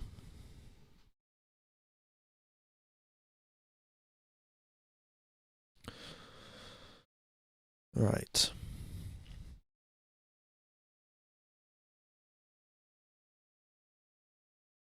But Spain now passing around in their what was I going to say, defense, and then just a big old goal kick from one goalkeeper to the other.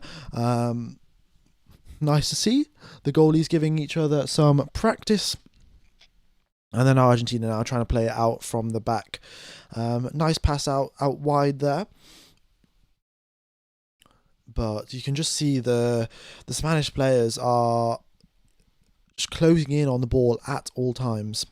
Let's move back to the... oh, what's going on here? I was not intending to do this. What is this? How do I escape out of this? What's going on? Right. That was weird.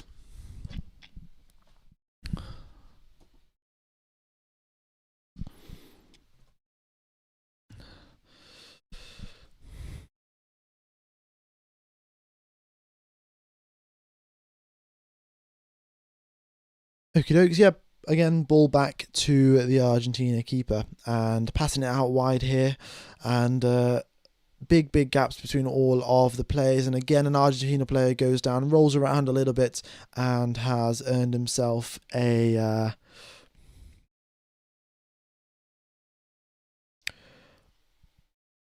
foul.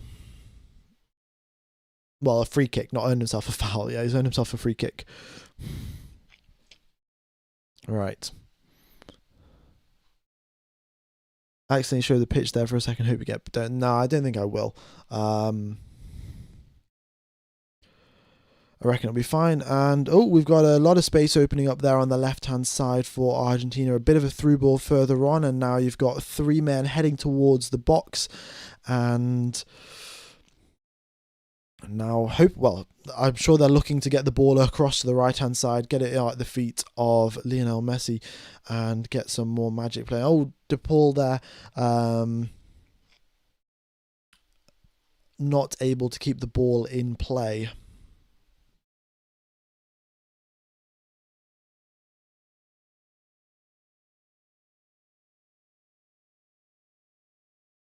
Argentina sandbagging for the first 80 minutes and deploying its battery on the last lap. Yeah, that would be a good way to put it, wouldn't it?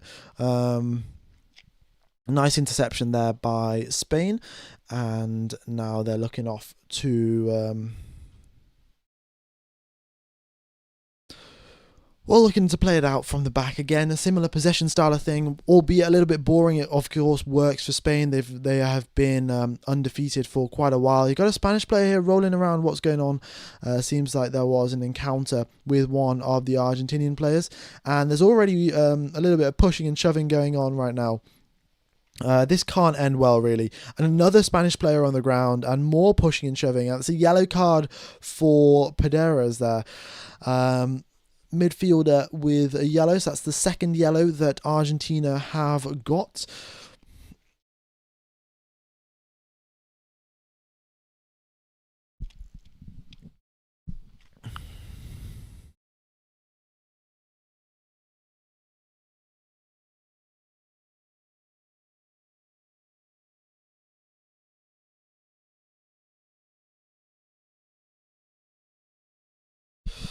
Okay. Yeah, play will be resuming soon enough.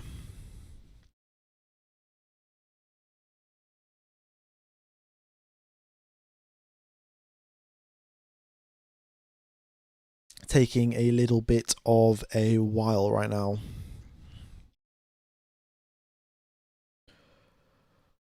All right, Cucurella here on the left side, trying to make some inroads, but again, Spain just passing it back, keeping possession. Right, this stopped the flow of Argentina. Even if they do want to attack right now, they're just not really able to. They can't get the ball in the Spanish half.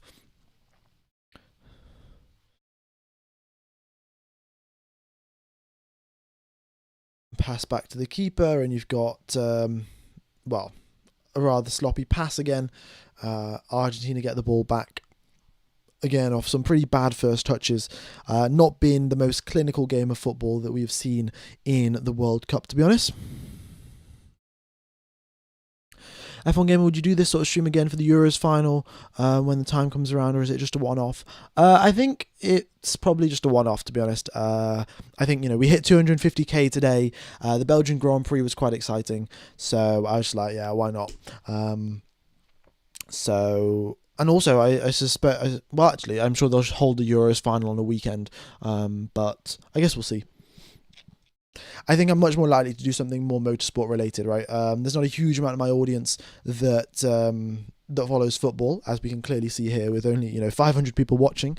But I thought I'd give it a shot, and no harm done really. If anything, it might improve my skills in Formula One commentary in some indirect fashion. What happens when the score is tied? They play an extra 30 minutes of football, and then if it's still tied, then they have a penalty shootout. Yeah. Okay.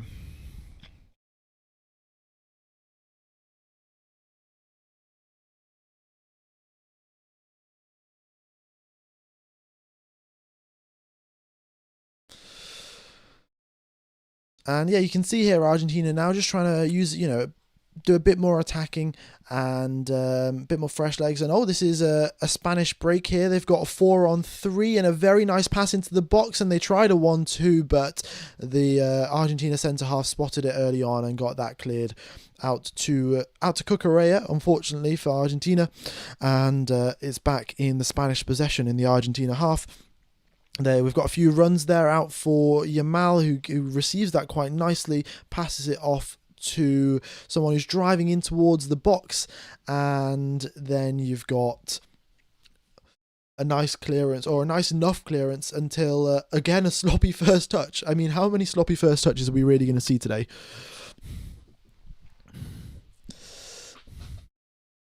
Would you consider to go into other motorsport categories of similar format to Formula One? If so, what do you consider?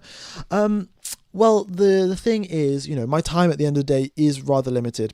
My knowledge about all of the other motorsport categories, again, I can only learn so much about, GT3 and about Le Mans, about hypercars and this, that, and the other. So I think it would remain much more the one-off, like 24 hours of Le Mans, or 24 hours of Nürburgring, or 8 hours of Sebring, or something like that.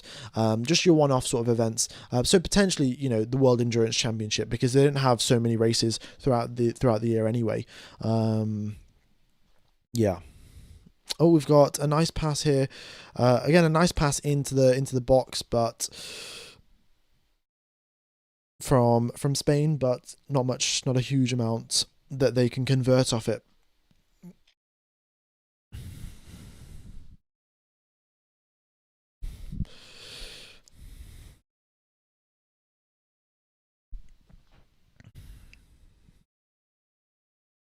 Okie dokes. Yeah, not the most thrilling game of football that we've seen in the world, is it? Yeah, I hope you guys are doing all right though. Having a nice week, and also, this is an opportunity. If you guys do have any feedback about my commentary in Formula One, then be sure to drop that in the chat.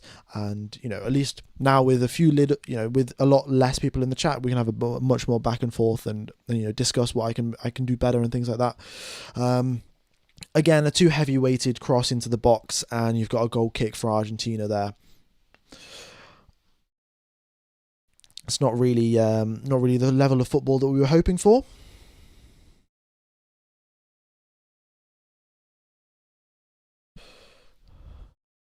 I'm already struggling to stay awake, and your soothing voice is not helping. Great voice. Well, thank you very much.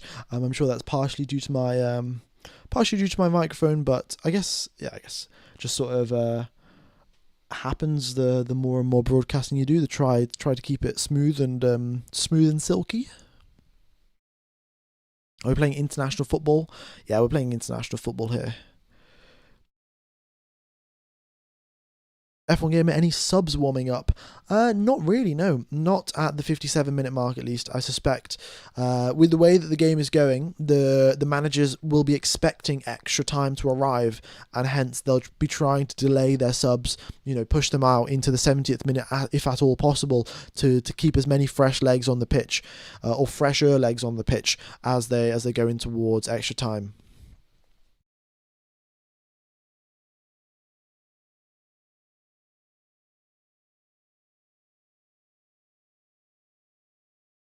Okay.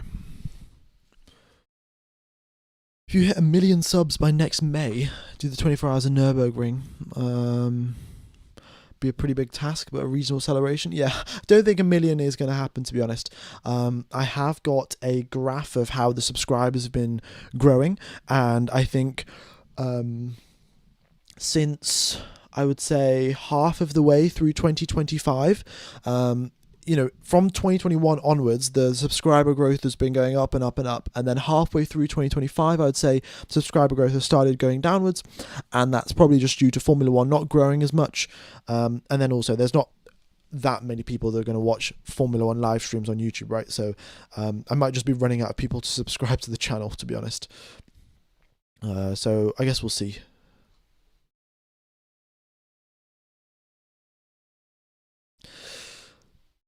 And Argentinian players again asking for, well, you got Spanish player rolling around on the floor, and what was that? It was, not a good challenge whatsoever. But I don't think the Spanish player is injured all that much. But you've got to fake it, right? You've got to fake it to get that free kick, which Spain have been awarded.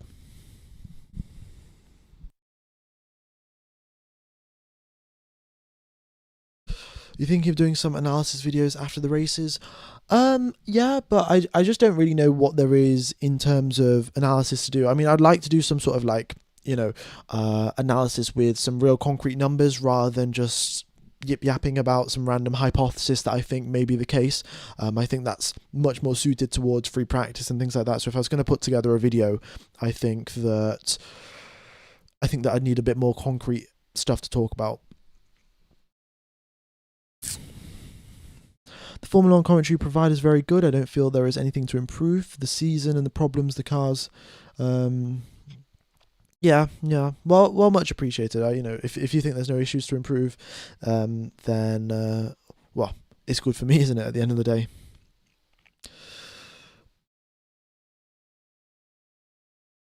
All right, we got Spanish free kick, which they're taking an awful long time to take here. It looks like they're going to be whipping one into the box, and oh no, Yamal tries to go in for the shot, which he just smashes into the wall, and then they've got a player there waiting in case that happened, but no. And in fact, talking of substitutions, I guess I wasn't looking properly, but you have got some substitutions here, folks. So we've got Pedri has been substituted in. Fernan Torres has also been substituted in. These are two strikers here. So you've got one midfielder getting replaced, and then you've got Torres coming on as a striker as well. So looking for some fresh legs in the attacking department is Spain. You've got to, if you want to win the game, you've got to actually do some attacking as well.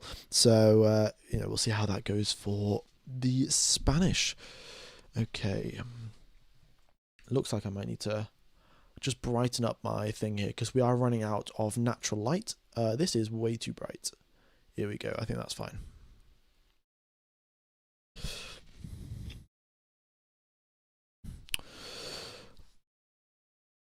Hi there, Larry. Don't watch F1. I'd rather see all the action and the details all at once. Your channel's the best. Oh, much appreciated.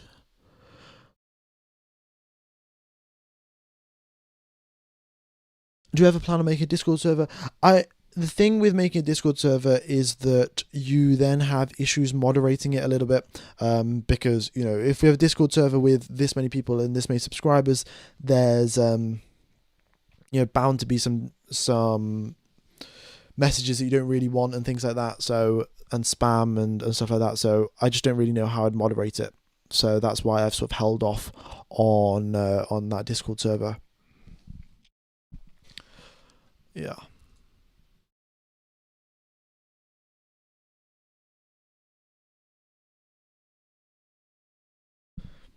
Okay. Lamalia looking for a free kick, but yeah, it's not getting much because it is now an Argentina goal kick. And there they go. You've got lots of legs going forward here, and a nice touch. Ooh,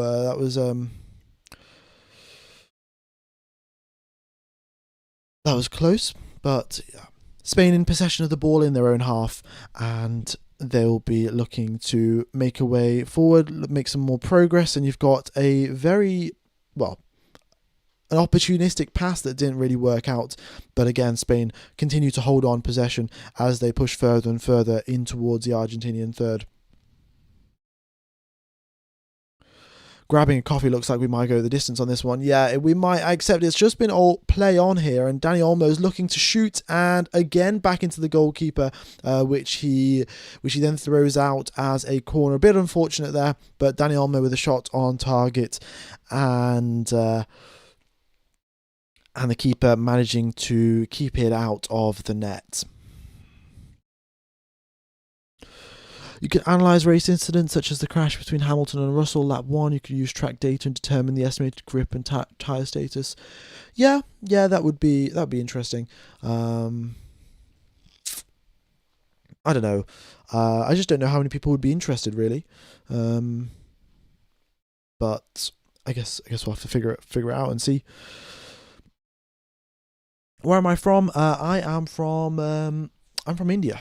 Yeah, that's where I was born, but I am living here in the UK since I was about 3 or 4 years old or something. So, corner for Spain, and yeah, they aren't able to get anything immediately off the corner, but they send another cross in, which finds the wrong head and back out for another corner. But yeah, deflected away by an Argentinian out for another corner. You could contrast the decisions and incidents. Yeah, that would also be that'd be good as well, actually. I reckon, yeah, I could probably compare the 2022 crash between Alonso and Hamilton, and then George Russell and Hamilton and their crash today, and see what the penalty situation was then, see how it played out. Who knows? Martinez is literally a brick wall. Yeah, he's doing some solid defensive work. Really, he's had a few shots on target. They've not. Well, he's made it look relatively easy. It may have been a difficult shot to stop, but Martinez is there making it look like light work. So, Spain not able to find a way through, and that's they've been struggling in their finishing. They've just not had the same level of finishing ability that Argentina have had. In all of their World Cup games. So again, the same weakness strikes again. They are playing with levels of possession that they have as average, levels of passing accuracy and passes that are again average, but average for Spain's style of play in the World Cup. But yeah, their weakness of finishing is still there, still present.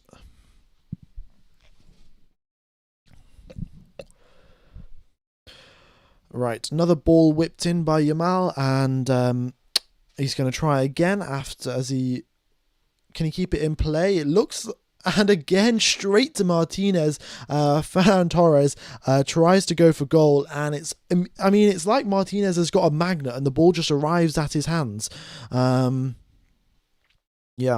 does a very nice job there of keeping that one out of the net.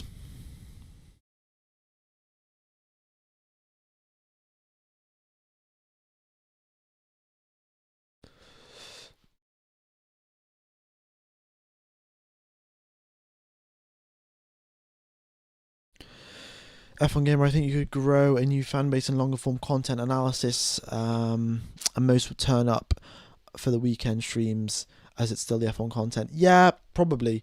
I probably could. Has Argentina got any shots on targets? Argentina hasn't got a single shot whatsoever, full stop. No shots. And then, there's no talking about shots on targets. So we've reached our first hydration break, and there we are, ladies and gents. We have... this is... this is how the match is going.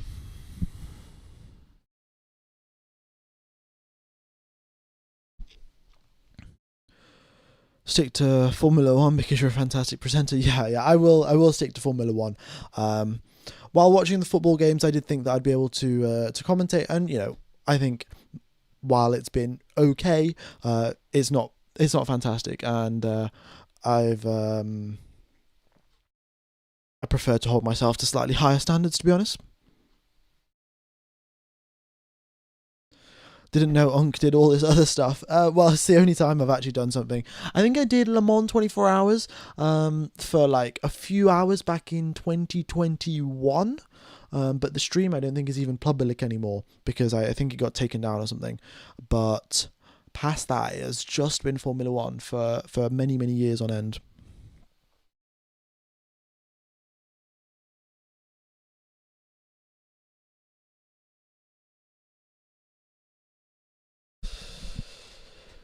Okay. So we're at 68 minutes out of the 90, 20 minutes left to go. And, Argentina, soon enough, are going to go into attack mode. Where is the... Yeah, we're going to go here. Argentina are going to lock in, and we're going to have an interesting end to this World Cup final, hopefully.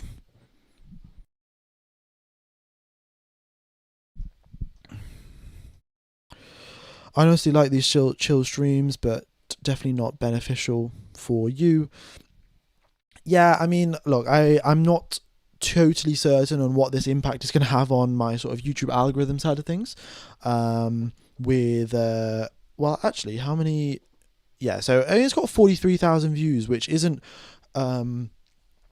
terrible. But yeah, like, I'd much prefer, obviously, to do Formula One, given that that's what I know and that's what I talk about. We got a few substitutions here. That is, De Paul actually substituted out. He was playing quite well when he was playing against England,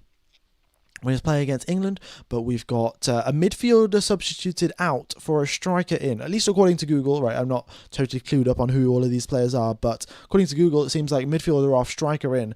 I mean, are they going to go for a different formation? Maybe not, but point being, I think Argentina are about to start their attacking phase of the game.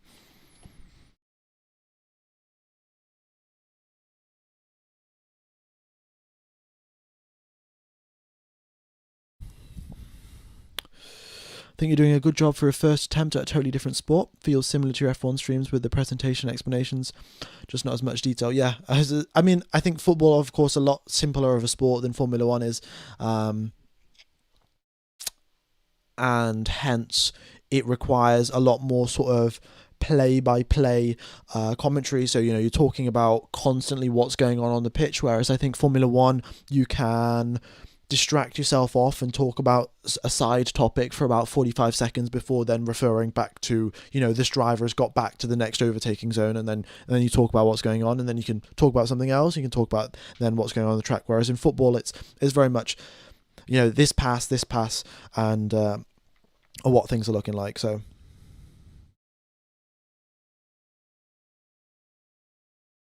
no, definitely football is complex, don't get me wrong, but I think in for your average person, explaining football to someone or explaining Formula One, it's I don't think there's much question that Formula One is the more complicated sport.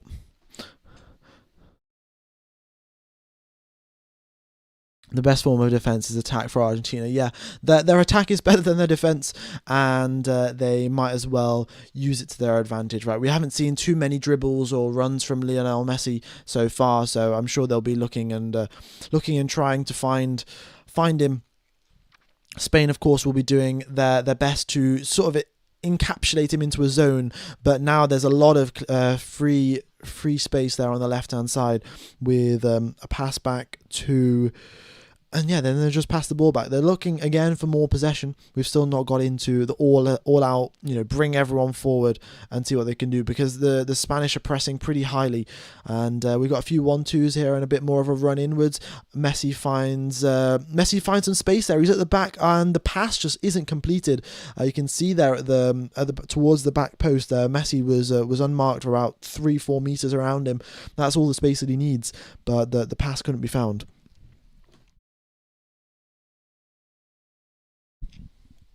Okay. And Yamal, they're about to get a run, but stopped there by the left back for Argentina.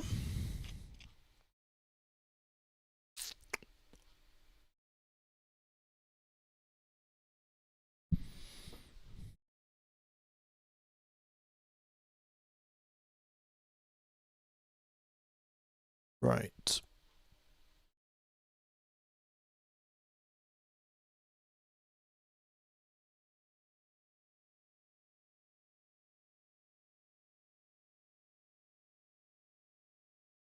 I probably should have figured out a better lighting situation for this stream, actually, because if I put on the light on top of me, then it's not going to work very well. But oh well. We continue on. There's a lot more moving parts to Formula One. Yeah, there definitely is, and it works out all right, doesn't it? Okay.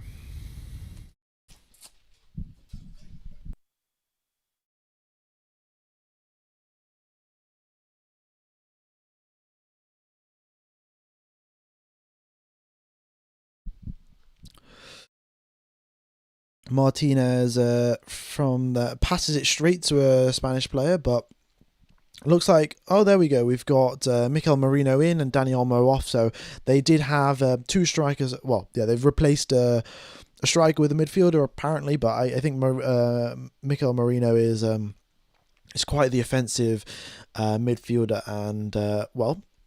I was told by my friend who's quite knowledgeable in football that once Mikel Merino's on, apparently it's going to be game over for Argentina. So let's see.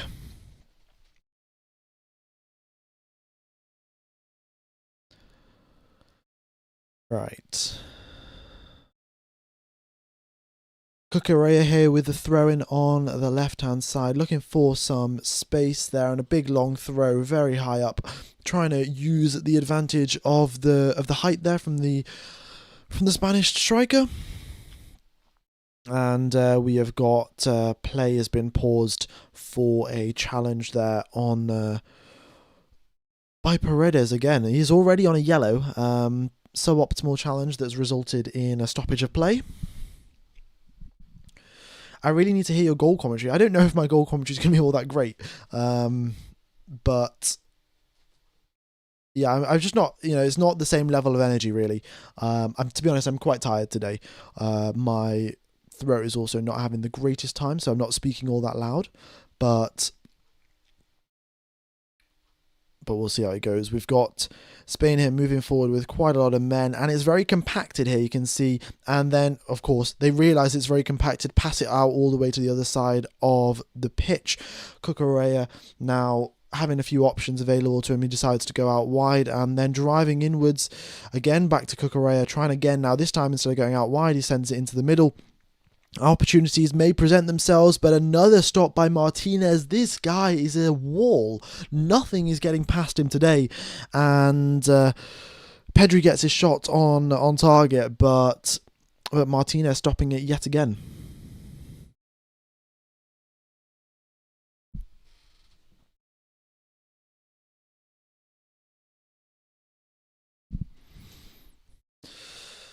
Oh, they're going in, but there's just so many Argentinian jerseys in the box there, it's very hard to make a pass go through without an interception coming in. And a shot on target, and that was spilled out, and they run the risk of, this is getting very, very close here. It's so dangerous. They've got a throw in now from a rather dangerous position, but that save, so that was from outside the box, sent the shot in. The goalkeeper got two hands to it, but he spilled it, didn't catch it outright, and then it gives the opportunity for someone else to come in and pick up the pieces. On this occasion, Argentina managed to get away with it, but we've got a corner for Spain right now, and with 11-12 minutes left on the clock, tempo has got to pick up at some point.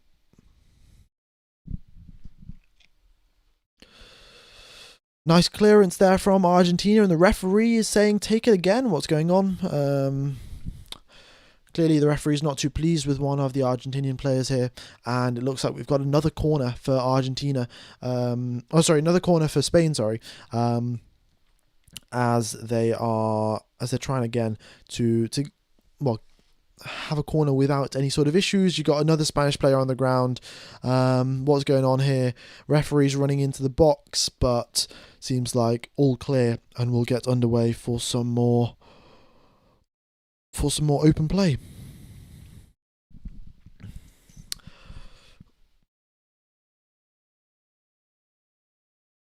Right.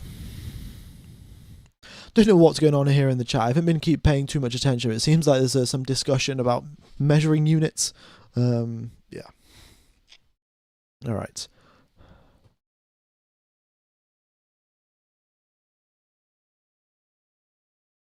So here we go then, passing again from the back to the goalkeeper, and just playing it slowly here, keeping possession. If Argentina are going to lock in the final 80 minutes of the game, they've got to have the ball to try and score. But if Spain keep all the possession, then what is Argentina going to do? Let's have a look at the stats. Possession here again, it's looking. Wait, let me just double check. Yeah, still 62% possession for Spain. Argentina got a few more, but the odds are looking 31% for Spain, 10% for Argentina, 60% for extra time. At least that's what it's saying right now. Yeah, let's stick with the stats, actually. As each minute goes by, we get closer and closer to extra time.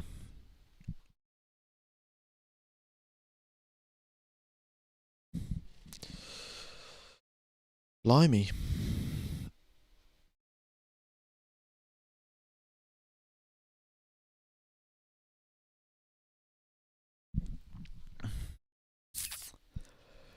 Okie dokes.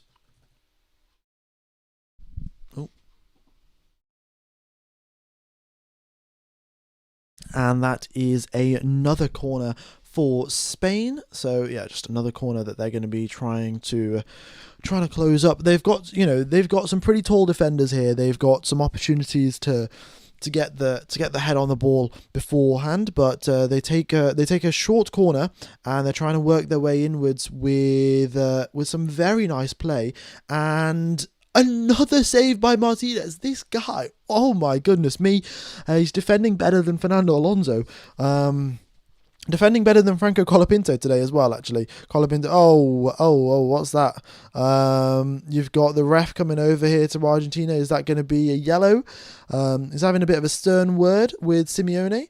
Simeone, of course, hasn't had the cleanest of World Cups, but just smashes into Cucurella for no reason. Yeah.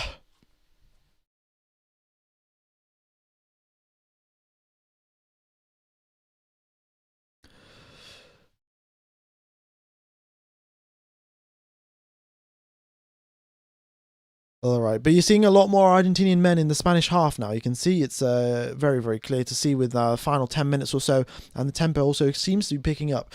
I got some open space there on the right flank for Spain, but making some more runs, but they just pass it backwards, keeping that possession, keeping it away from the dangerous Argentinian attack. They've got a very good XG for expected goals, but they can't get any of that XG if they don't have the ball at their feet.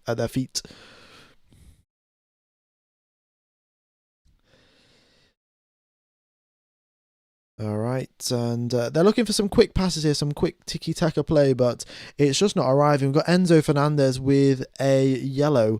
Um, is that what's that for? Is that because he's the one that fell over? Is it for diving? Um, to be honest, I'm not all that certain. So,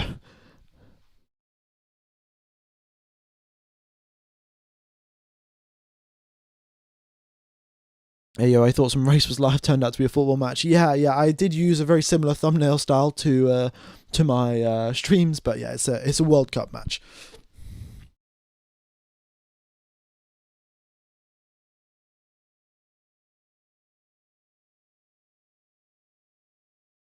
And that is goalkeeper to goalkeeper. Brilliant, brilliant to see. More practice for the goalkeepers. With the way things are going, it seems like they are going to need some practice because we're heading towards penalties if the style of play doesn't change up very soon.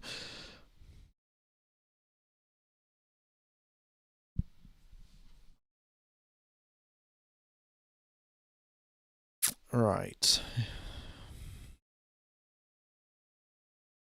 And now just passing between the Argentina defenders and goalkeepers, and the Spain high press working yet again. It's rather compacted over to the side of where the ball is, but they're able to keep their legs going. They haven't used, of course, all of their substitutions just yet, but their fitness is quite strong, and they're able to keep on pressing up high.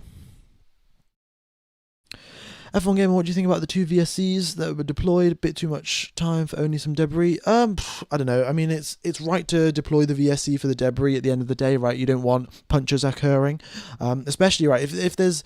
We've got Argentina here on attack. But yeah, that's been neutralized rather quickly. But yeah, if you have gravel on the circuit, that's not really going to cause a puncture. The odds of that are pretty slim. But carbon fiber is quite likely to cause a puncture, to be totally honest, just because of the nature of the material. So it does make sense to call a VSC. I'm not so certain about how long they had the VSC out for, but they did have a VSC out. So yeah. It is quite a complicated system. I mean, they've got all of these volunteer marshals, right? They should just fly 200 people around the world, and they had the marshals for every single Formula One race. So you've got the most experienced people with the most knowledge and all the know-how, but yeah, Formula One's clearly too cheap to do that. Even though they're a multi-billion-dollar sport. And anyway, let's get back to the football game, right? We've got 5 minutes left. I could harp on about the downfall of the FIA and how they can't do anything correctly, but yeah, we're here for the World Cup final, albeit a rather slow and steady game, to be totally honest. We haven't had any. Has Argentina got a single shot on? Argentina hasn't got a single shot or a shot on target for the entire game, and we're heading into the 85th minute. What's going on? And you can see the Spanish manager is pointing up to the left hand side, saying, "Pass the ball up, get some attack going on. We don't really want to head this off in towards extra time because Argentina have been playing a lower effort style of football. There's been less pressing, less running around from them, and towards the end of the 120 minutes, you are going to have Argentina with fresher legs, with more ability to sustain the intensity required to break past the defensive wall. So ideally for Spain is that they win it in the next 3 or 4 minutes.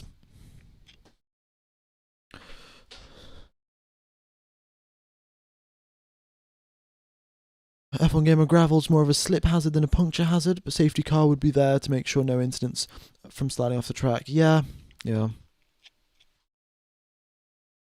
Funny how the commentary calls everything dangerous. Yeah, I think this is some automated sort of thing. It's not a dangerous throw in whatsoever, but hey ho. Can't have rocks getting kicked up. Yeah, that is a good point actually. So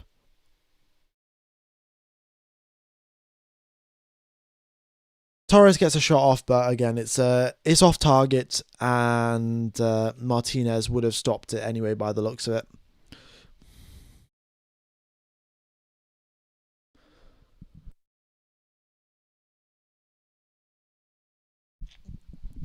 F1 Gamer, I guess this means Mbappe confirmed for his golden boot after this boring match. Yeah. Look, I don't think Messi really cares about the golden boot. If he can win the World Cup again, then he gives absolutely no. He cares whatsoever. Doesn't care whatsoever. So.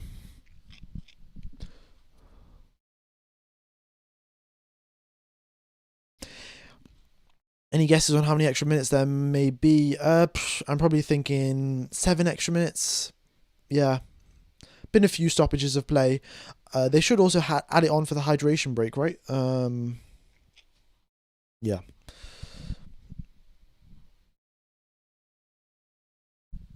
Seriously, extra time. They did nothing with 90 minutes. Yeah, we have not had the most thrilling game. I'm going to be honest. And both players misjudge where the ball's going to land. How has that even happened? Williams and the Argentinian fullback have misjudged what's gone on there.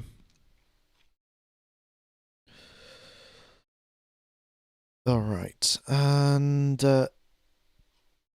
out to Williams there on the left-hand side. He's got 2 defenders in front of him, and they're practically just walking around in the final quarter of the Argentinian side. But passes again, not been able to find the right players. Lamal driving inwards, very, very similar to what Messi would do in all of his games at Inter Miami and at Barcelona. But yeah, Yamal not able to get a shot off. There's a wall of Argentinian players there looking to hold him off.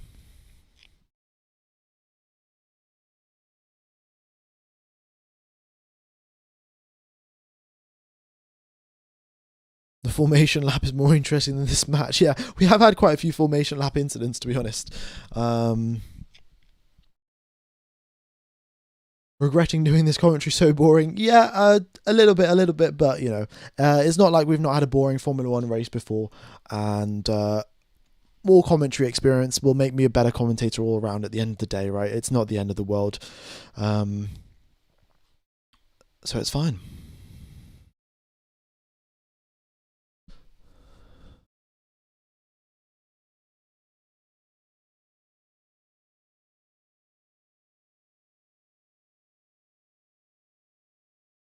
All right, 30 seconds left of the current time here. You've just got extremely tense faces from all Argentinian and Spanish supporters.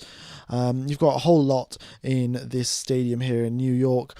Spain driving forward, but a great sliding tackle there by... and that's out for a throw-in. Great slide tackle there by the Argentinian centre-half. Messi gets the ball, but just can't do much of it. Yeah, there you go. You got Sergio Ramos, you got Puyol looking, and Xavi as well, actually, and Iniesta. A lot of talented Spanish players. Very good midfield and defence there. And the Spanish midfield and defence have been good, to be honest. Their attacking is what has been lacking. And what's this going on here? Otamendi is having a word with the ref, is he? No, he's not. Continuing on, it's just a free kick for Argentina.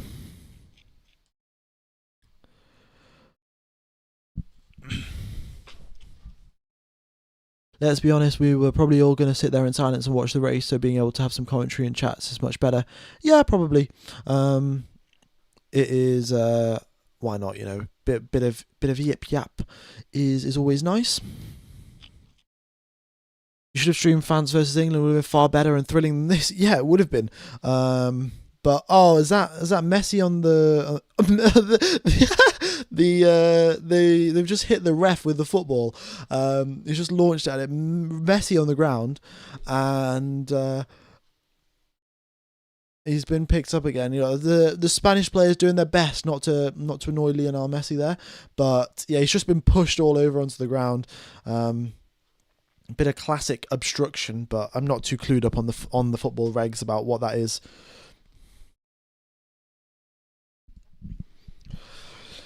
Right, you've got a potential opportunity here for Argentina. If they can get that ball into the correct place where it needs to be, then this is an opportunity at goal. They've had no shots on target. They've had no shots whatsoever. But if they can convert 1 of 1 with a 100% win rate, then when the World Cup might just be theirs. We've got a short free kick off, and then they pass to Messi, and now he's got 2 defenders closing in on him, and it's a quick 1-2. He gets the ball again, quick pass. He's looking for some space. Twinkle Toes cannot make his way through the Spanish defense. He's back up on his feet, and there's more space around him, and can they find the ball? They can't find the ball, and the Spanish keeper has had to make the first save of the game 92 minutes into the football game, and he makes his first save.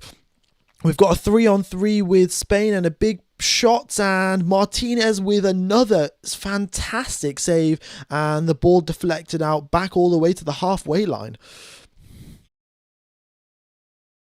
And we've got Spain rolling. Oh, it's a red card! Red card for Fernandez! What? Red card for Fernandez. He's saying no, no, no. He's going to hope for VAR here to get this to get himself well out of this one. But he's been shown the red card. And Messi now is saying, go watch VAR, go watch VAR. Let's get the replay on this. So we have got... Well, okay, I don't know. I'm not a football. I don't really know the rules, but it doesn't look like he hits the ball. But the Spanish player has got an incredible sort of, he's just leaping over, and I've got to say, he's an Oscar for that dive. But what's happening here? I'm not sure. Yeah, if that's a red card, he's been shown the red. Argentina is still pointing over to the ref. So that was not a direct red. It was apparently a second yellow, and then he got sent off. But does that mean Argentina will only have 10 men from now on? Yes. If it doesn't get overturned, but they've got a full press conference going on there in front of the referee, trying to get him to go check VAR.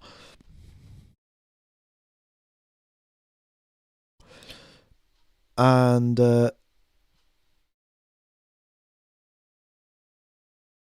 they've got a bit more stoppage time left here, folks. So a bit more stoppage time because it'll get added on since we've not actually been playing in these final 2-3 minutes. But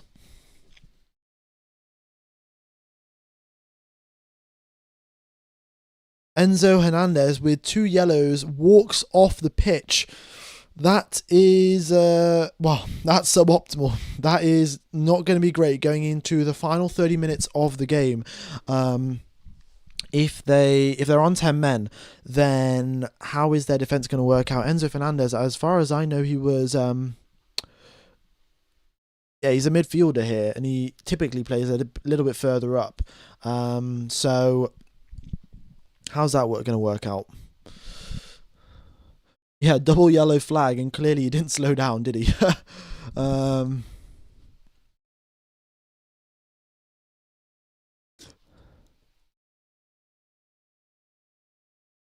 Second yellow for a rough challenge, right, fair enough. Well, it's not getting overturned, and it is now 10 men versus 11 with 2 minutes or 3 minutes left to play, I suspect.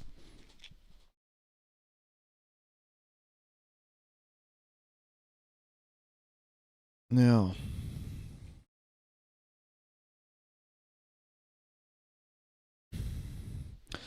And Spain now, well, they'll be looking to attack. They've got a lot of men ahead of the ball, and they now know that the Argentinian midfield is lacking in strength. So now they've got bodies forward. They're doing absolutely everything that they can, and they've got a bit of a counter-attack brewing here. Ball goes to Cucurella, who then passes onwards, and we've got a foul, and is that what is that? It seems like it's just a foul, and it's going to get a free kick. Argentina need to be defending a free kick from Spain. Yeah, that's quite close in, actually. This could be make or break for the game. That free kick. It's just outside the little circular area of the penalty box. And, Martinez is here lining up his wall. I think he's going to ask for about, probably 4 or 5 players in the wall here. I suspect it's going to be Yamal going for goal. And we'll see what Martinez can do.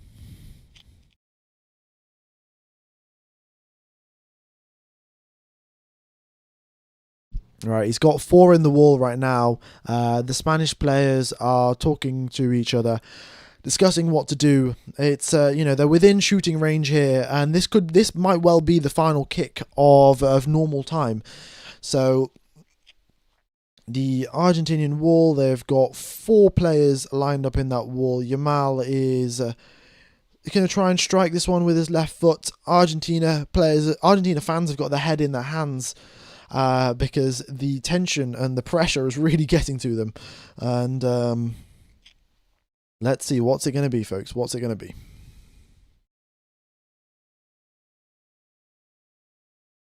Here comes Yamal. What can he do for his home country of Spain? He is now the ref having a few words here and there with the players, and you've got very big wall there. Martinez is going to do his absolute best. Of course, there's not a huge amount of visibility for Martinez. He's sort of just trying to look through the little gaps and slits here to see what's going on with the ball, and it's taken a while. But Yamal is going for goal, and Martinez saves. What a save! And honestly, if there's going to be it's not driver of the day, it's player of the match, is it? In football, but Martinez has got to be player of the match for Argentina. There's no doubt about it. They've got another cross in, and from that corner, and they just can't really turn much out of it. All right, folks, that is the whistle for the 90 minutes. It is going in towards extra time, so we've now got another 15-minute break. We'll have 15 minutes of play, I think, then a 5-minute break, and then 15 minutes of play, and then we will go to penalties if nothing changes. Man of the match, that's the right word. Yeah. Folks, give me a second. I'm going to try turn on the lights, see if that helps with the lighting situation at all.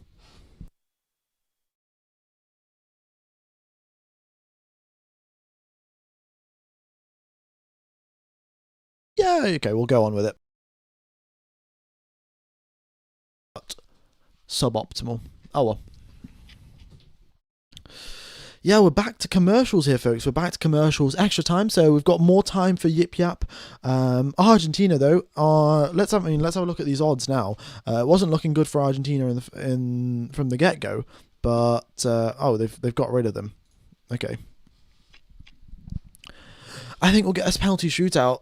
If Spain doesn't win against 10 players, then Spain deserves to lose. Yeah, it is. Yeah, you would expect them to win, right? World Cup final, they've got one less player. You should be able to find a goal within the next 30 minutes. Martinez has been a top 3 goalkeeper consistently for the whole World Cup. It doesn't surprise me that he's performing like this so far.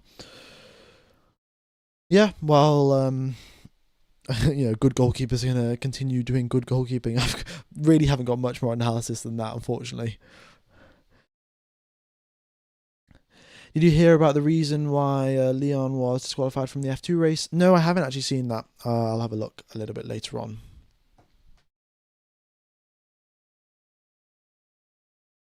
Has Spain only allowed 1 goal all tournament? Yes, they have, and that was Belgium. Belgium scored 1 goal against Spain, and that's been it.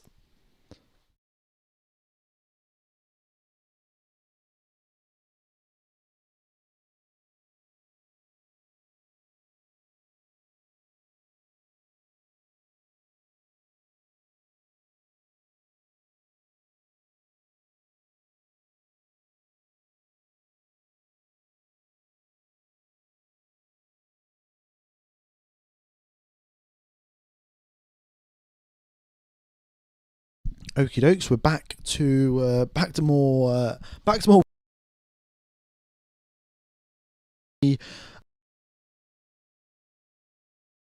Drop them in the chat. But no, do appreciate the 600 people still listening into the broadcast of the commentary here. Does mean a lot, despite I would personally say that it not being the greatest commentary that is available to you guys. Have I been muted?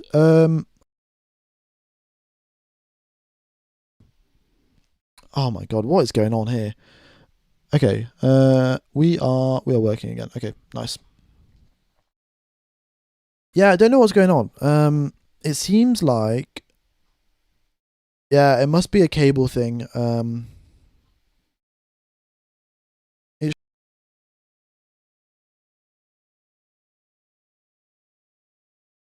it's definitely a cable thing. Um, there's something up with this cable here. I'll just have to get it replaced.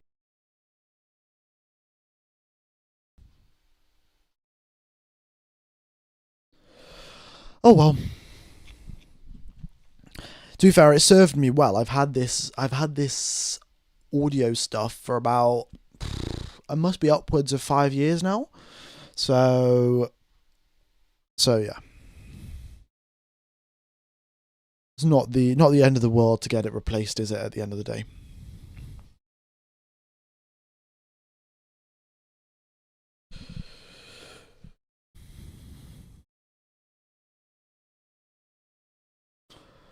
Okie dokes, okie dokes. And are we back out for some more football here, folks? We have got the players back out onto the pitch, and it seems like we are getting ready to go into extra time. He was disqualified because a non operational person was using a headset with a microphone fitted to the pit lane during a red flag. Oh, that's very odd, actually. I have not heard that reason for disqualification before. Um, yeah.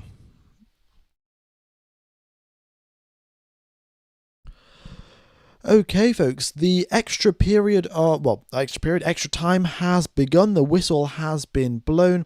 Spain started off, and as you can see there, we've got a few Spain shirts heading up the pitch. It's going to be interesting here. What are Argentina going to try and do now with 10 men? Is it in Argentina's best interest to sit back to invite the Spanish attack, because we know that they're not as clinical. They know that they've got Martinez in goal, who's an absolute wall. So do you invite on the attack, play it safe, and then try to go to penalties, or do you then give the ball to Messi and hope that you score and attack quite a bit, but then run the risk of conceding and losing in extra time rather than going to penalties? I don't know, really. Got Cucurella doing a few overlapping runs here, but unable to get the ball to him. 2x 15 minutes is what is remaining to play here, and the ball getting driven centrally, but there are, what's this, eight Argentinian shirts here behind the ball, all looking to hold up play, and then as soon as the ball gets ever so slightly loose, there's three of them charging at the ball at once, and looks like there's a foul there. Free kick to Argentina.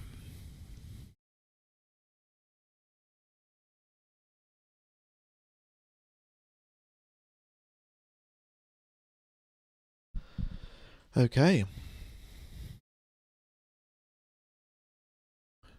F1 game, who have you got, Spain or Messi? Well, given that Argentina have got a red card, I'd probably say Spain. Yeah.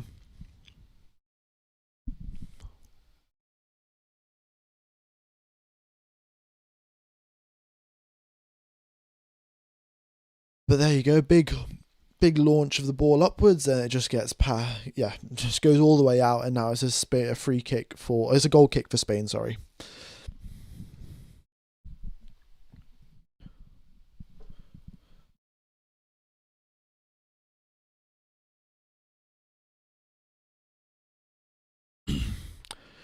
F1 gamers, do I watch cricket? Yeah, I watch just the World Cups. I don't really watch any of the IPL or stuff like that. Got Yamal here on the ball, but again, just the passing has been the 90% pass stats, 90% pass accuracy. It seems like all of those 10% inaccurate passes are all coming in the final third, which is expected. And Martinez yet again with another save coming through clutch here for Argentina. I mean, and oh, is that another foul? Foul, and Argentina have got another free kick.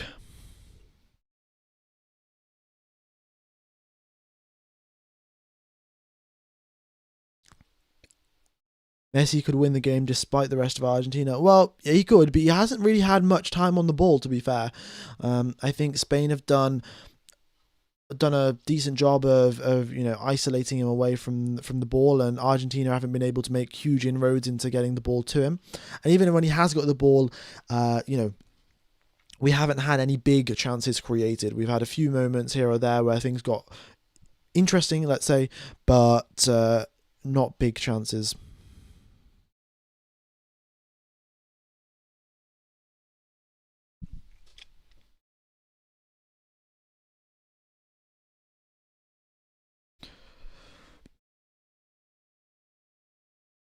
Okay.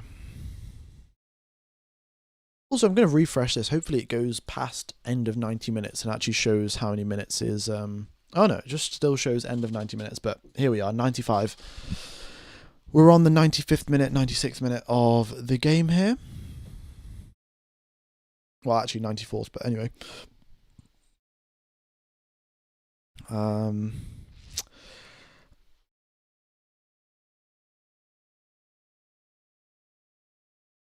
You've got so many Spanish bodies around the ball, but Argentina still managing to find a way through.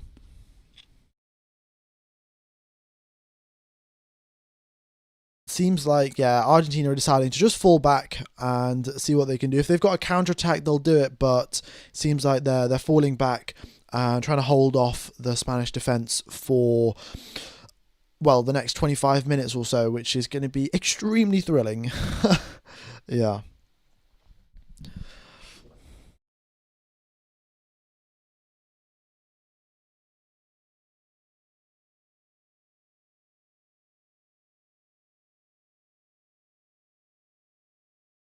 All right, we've got. Oh, is that ball just goes out of play there? It was looking good there for Simeone for a second, but it's a throw in for Spain now.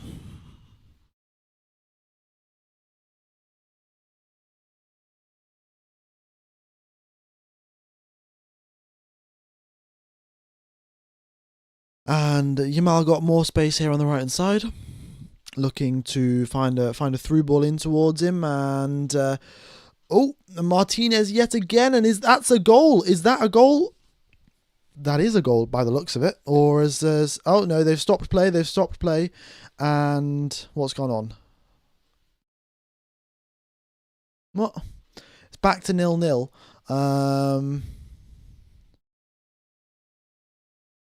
What's going on? It said 1-0 on my screen for a moment, and then it's now back to 0-0, and it seems like they've stopped play for something that occurred a few moments before. So I suppose it was a foul on one of the Argentinian players. Or was it offside? Oh, I don't know. Yeah, I mean, this is the thing, right? I'm not plugged into what the actual commentators are saying, so I don't know.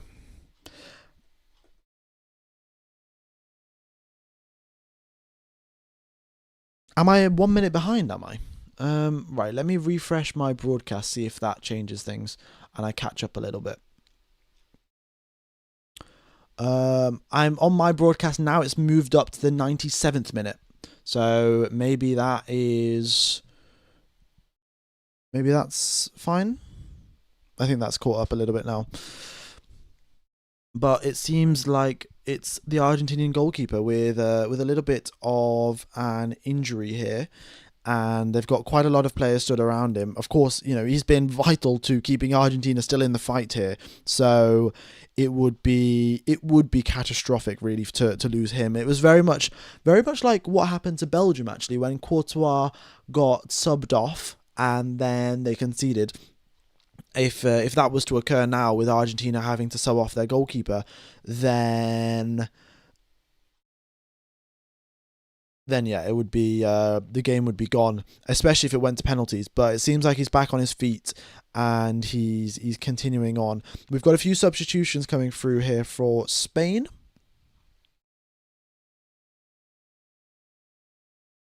It's the 98th minute. Yeah, it's the 98th now. Okay, so yeah, I must be a little bit behind. but it might just be a factor of the ITV here. Of course, it's got to go through a few different broadcasting networks and things like that, and then it makes its way over to my computer. So I'm sure there's a bit of a delay. Guys, some normal person paid 30% of their salary to watch this. Yeah, oh, I can imagine for, you know, it must be, even if your team doesn't win the World Cup, if you even still got to watch a thrilling game of football, it would be worth it. But yeah, your heart does go out to, of course, these people that are, yeah, your heart goes out to these people, of course, that have paid a lot of money for these tickets and are not getting a lot of full footballing action.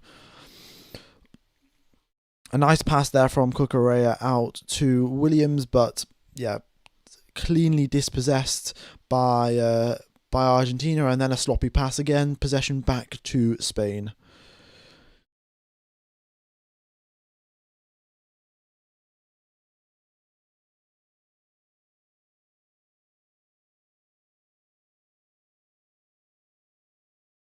Right, and that's a ball in, and Argentina clears it very, very successfully. And you have got a potential run here. This is Messi going for goal, and then he boots the ball away after a foul gets called. He is not too happy with that one. Yeah.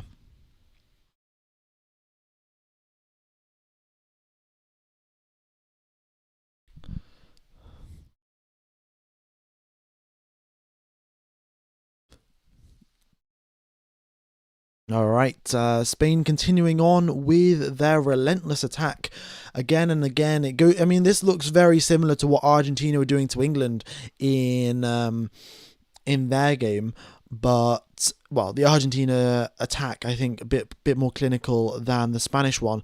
And you've got a cross in here, and again cleared away. Despite Argentina having shorter defenders than the Spanish attackers, they're able to get their head onto the balls earlier.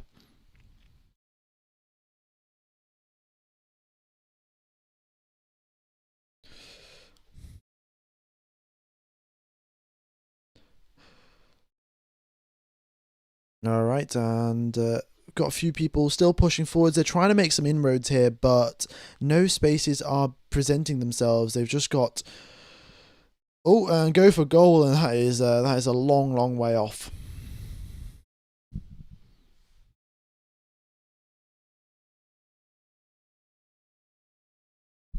All right, we've got the Argentina coach here looking for his sixth substitution. Of course, once you go into extra time, you can make a few more substitutions.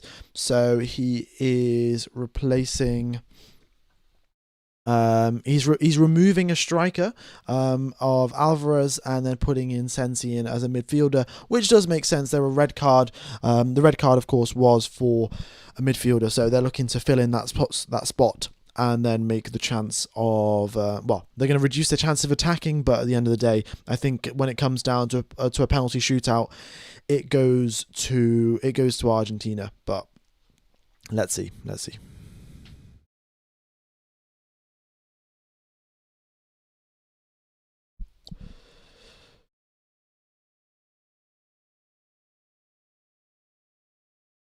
All right.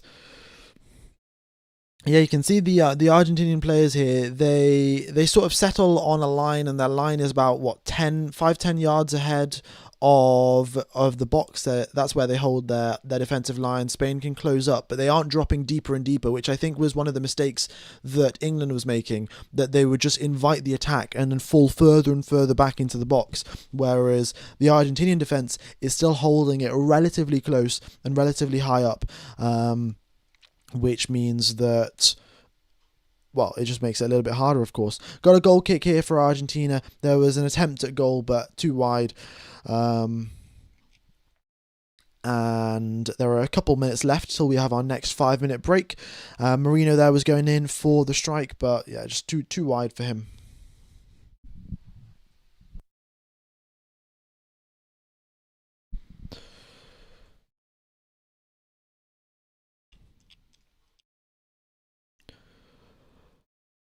Okay. This Max has had some action, but still 0-0. Yeah, it's been Martinez being an immovable object essentially. That's what's been keeping the dream alive for Argentina. Their defensive work has not been. Their defensive work has been all right, but when it has slipped up, Martinez has been there to catch up and to fix the problems. Messi now looking to make a... Oh, what a pass that he makes out there. Cucurella pushes this guy over, I think, a little bit, but the ref is not giving anything to Argentina, and in fact, the ball gets launched all the way to the other side. Not a great touch by Lamal, by Yamal, and the ball goes out of play.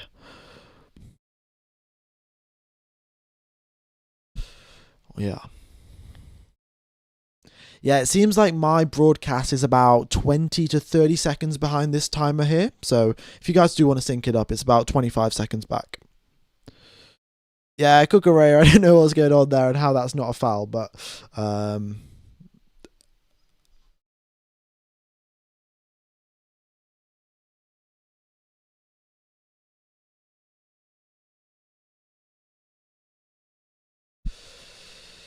okie dokes.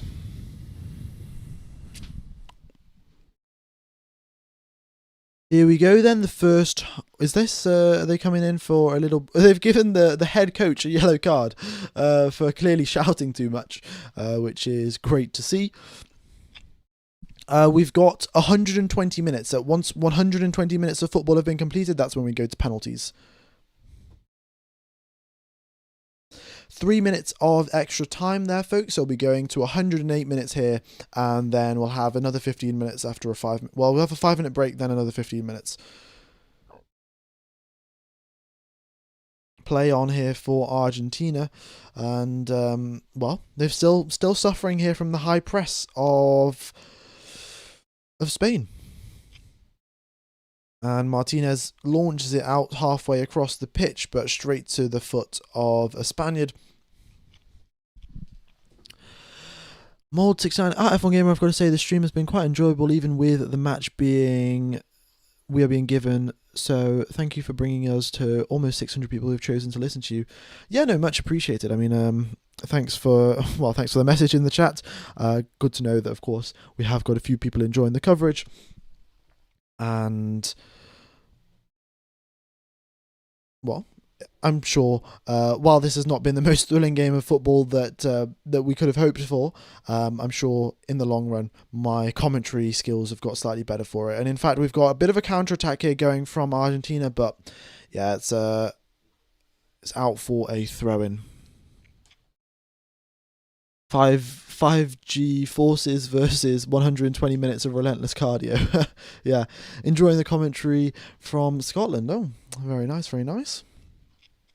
Yeah, I might actually be going up to Scotland over the little Formula 1 break that we're going to have after Hungary. We've got, what, a 4-week break? So might go up to Scotland, see a friend or two. Yeah, that'd be nice.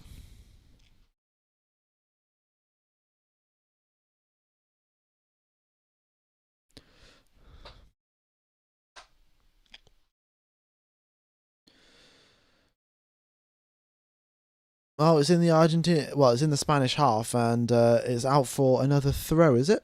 No. I wonder if still everyone's running distance over the match comes close to 305 kilometers. It is. It's approximately 10 kilometers per player. So if you've got 22 players on the pitch, 10 kilometers per player for 90 minutes, you'll get 220k. And then I guess with extra time added on, you could probably get to 300 kilometers. Yeah.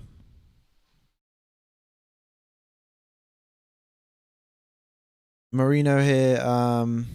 Bit of a... Well, he gets the header, but yeah, doesn't land all that well. F1 Gamer enjoying your commentary. By the way, it's 3 a.m. in India. Well, thank you for staying up for 3 a.m. to listen to me commentate. Hope you're doing all right, and hope I haven't put you to sleep. Really, game has been rather slow. No way Messi runs 10k. No, but on average, the Argentina team, they have 10 kilometers per player. So, everyone else will probably be running a little bit more, Messi a little bit less. But there you go, folks. That is now the 5-minute break that we're going to have, and then we'll have the final 15 minutes of play before we head in towards penalties.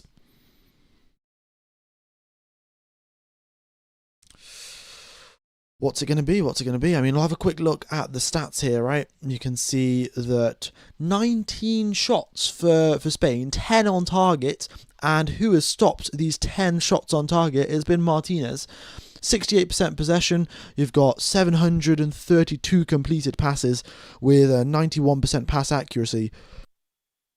They've only fouled 16 times, whereas Argentina 22.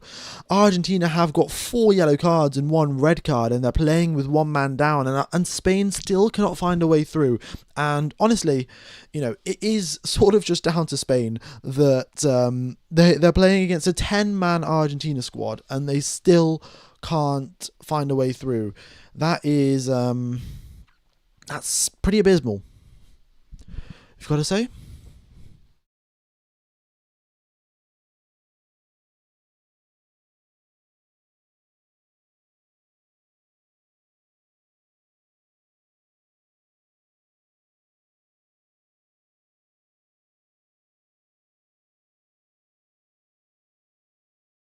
Thank you for the commentary on the stream and the F1 stream. No worries, bro. No worries, guys.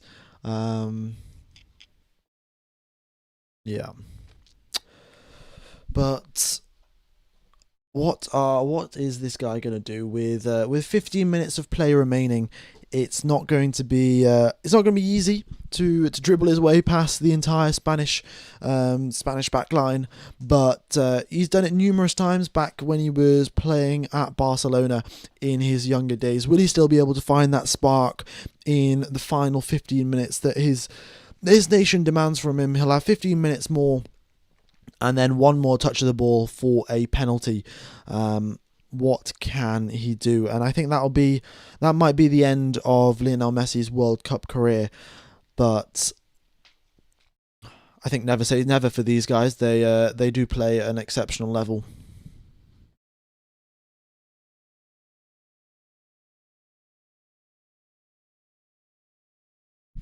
Few players here coming up with cramps and things like that. They're doing their best, of course, to push through this and see what they can do.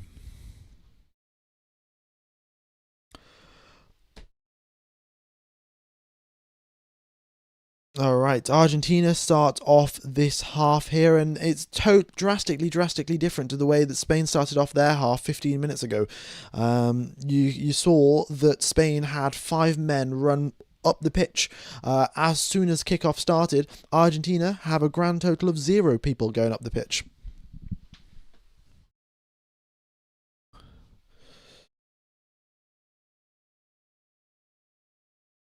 All right, and Spain are making it through here now. In towards goal they go. They've got a cross, and they are going for goal, and it is a goal.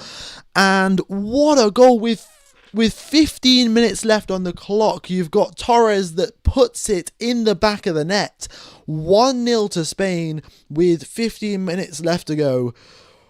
Holy moly. Well, it's now down to the Argentina attack. They're on 10 players. All of the Spanish fans rejoicing in the stadium. The Argentinians have got their head in their hands, but they do have 15 minutes of time to keep the dream alive of a nation. These 11 men, well, not even 11, these 10 men have got the dreams of the nation on their shoulders.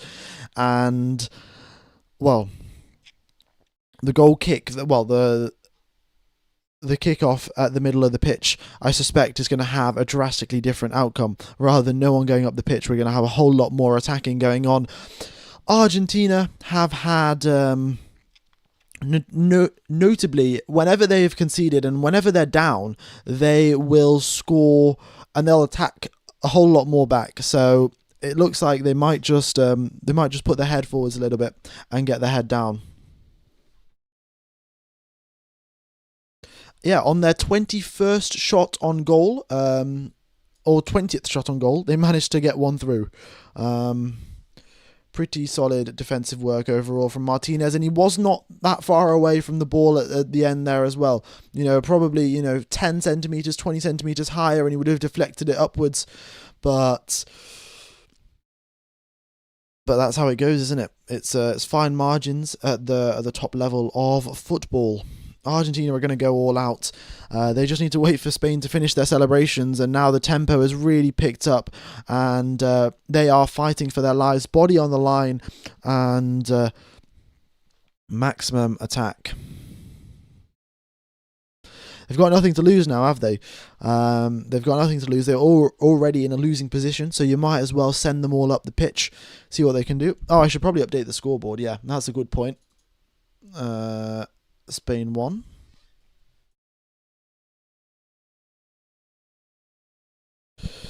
All right, we've got a free kick in, and a lot of Argentina players going to get that ball. But the Spanish goalkeeper picks it up and then has a little rest on the ground for good measure as before he kicks it out. Has any team won by parking the bus since Australia in the first game? Well, England won against Mexico by parking the bus after the red card situation in that game, but yeah, it hasn't worked out here, has it?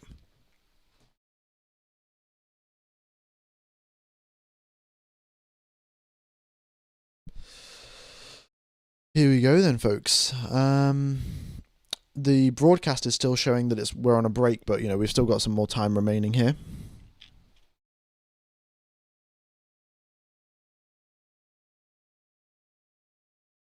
And Argentina pressing higher, and that's a sloppy pass from Spain, and they try to launch it forward, deflected backwards immediately, and another deflection backwards, and it goes out for a Argentina throw-in.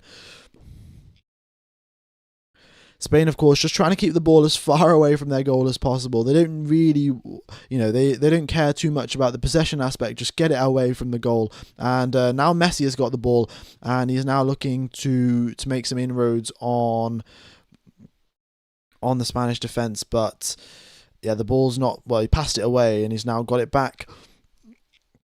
Makes a nice pass out in towards the wing, but. Oh, this is getting close here. More and more balls. They're just kicking it upwards, really. They find a player, try to kick it to them, and then inevitably gets deflected away because there's a defender closing in on every single Argentina player that's got a ball. It's going to be the longest 15 minutes in World Cup history. Well, that was a bit of a bad pass, wasn't it?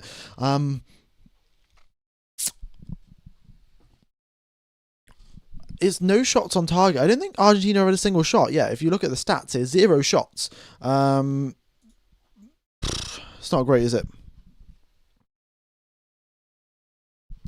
Streaming on Twitch at the moment, unfortunately not. The YouTube thing, because of, there's a lot of people streaming on YouTube right now for the World Cup final, and there are some people with, millions of people watching them for just a single live stream. My stream is definitely going to get downranked, and it's going to get delayed a lot more than typical. If it's a Formula 1 stream, it's right up to date, but in this scenario where we've got only 600 people watching, it makes sense for YouTube to downrank my priority.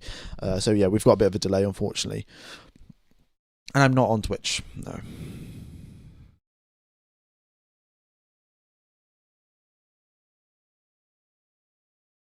All right, 9 minutes left. McAllister with a yellow card, but he's not going to care. He's not going to get a second yellow in the next 9 minutes anyway.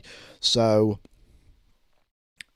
back they go. Spain just looking to keep possession here. It might be in their own half, but they're just holding on to the ball. And the longer they hold on, the less Argentina can do. But they've got people closing in from all different directions. And 9 minutes remain.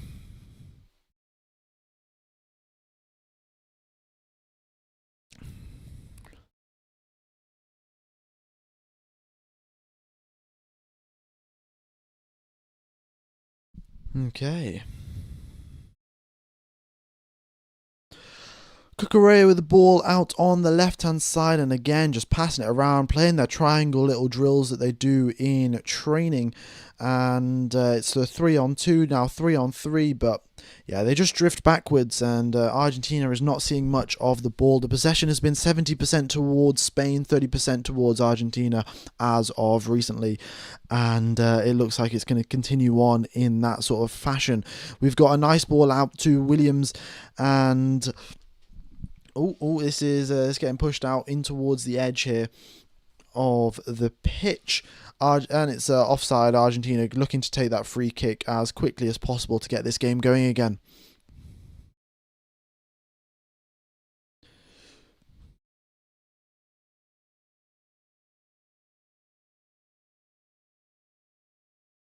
Right, and here you go. You've got Martinez blasting it up the pitch. And we've got a counter-attack brewing here. It's a one-on-one goalkeeper versus striker, and it's a goal for Spain, 2-0. Well, that is short. Offside. And I was about to say it's sealed and dealed. Spain have got the World Cup in the bag, but offside there for the Spaniard, and the goal has been disallowed.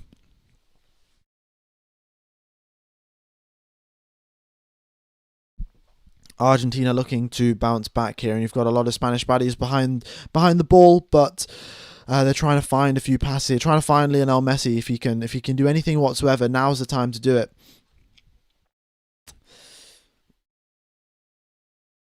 And they're going for the free kick here, pointing to pass it down on the right hand side. That's of course where Messi is standing, so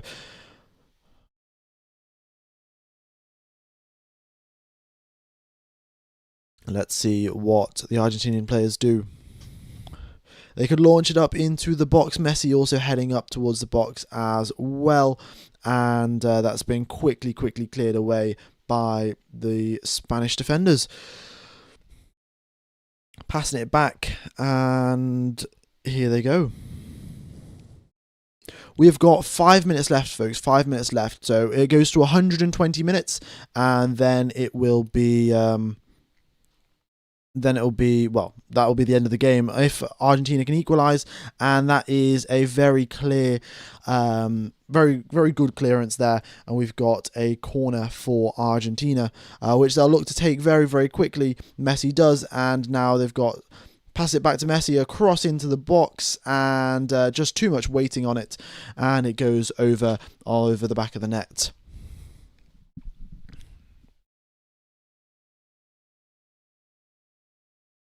Yeah, that was getting pretty close to the corner of the goal. Actually, it was quite a nicely weighted ball by Messi, but didn't catch out the goalkeeper, and it's a goal kick, which he's going to take his merry time to do, of course. Is that the first shot? I guess that would count as a shot. It could also be interpreted as a cross, but as of right now, the stats are saying it's not a shot.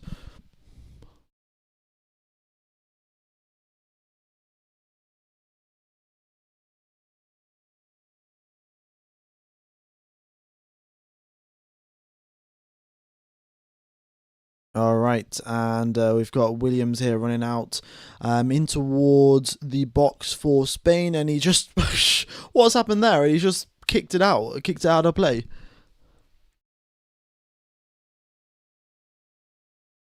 He's trying to do some sort of skill move, and he just kicks it out of play.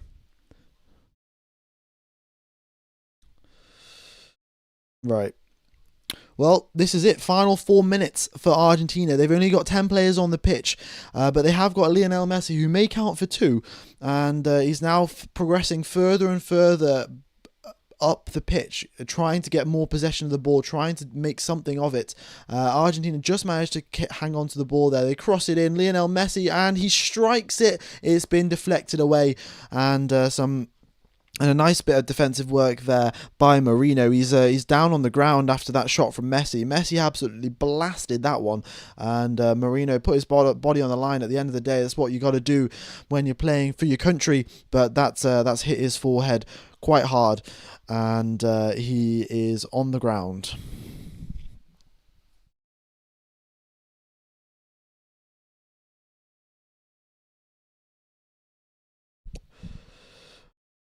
Yeah.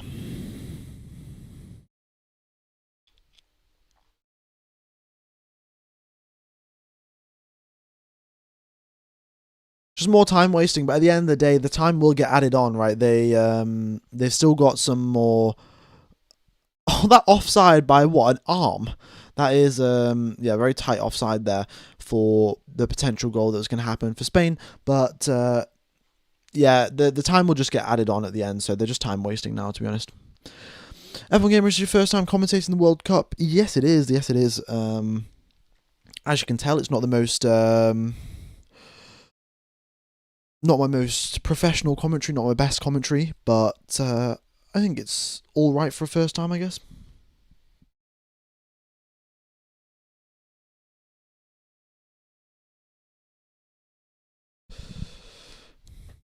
So I never watched football. No, I used to. I've watched quite a lot of the World Cup games. I've also used to watch a bit more of the Premier League and things like that, and the Champions League as well. But not the biggest football fan. At the end of the day, Formula One is more my type of thing. All right, we got a drop ball here for Argentina and Spain, and the ref looking to give it off to Argentina. And again, they continue on. They're pressing in Argentina with. They've got to find some inroads here. More deflections at work. And it's now going to be a Argentinian throw-in. And it's a pass back to the goalkeeper. I mean, really, guys, with 1 minute and 20 seconds left on the clock, you've not got a huge amount of time left to score. And, well, the goalkeeper does blast it up. And then Messi plays a quick pass, but no one there to return it to him. Oh, surely that's a huge barge there, and it looks like it's a free kick. Yeah, a free kick for Argentina. Messi's said that he wants to take it. The ref telling him to move it back to the original spot and not bring it any closer to the goal, which is fair enough. Is the goalkeeper coming up just yet? Well, we're not in extra time here, so we'll wait and see. But it doesn't look like the goalkeeper's coming up. It's a 1-2 for Messi, and he's now running off to the right-hand side. A nice ball, he crosses it in, and it gets perilously close to getting itself into the back of the net. That was so close. They've all got their head in their hands, and they know that could have been the moment where they equalised, and they may not get another opportunity like that again. They've got a corner now from Messi.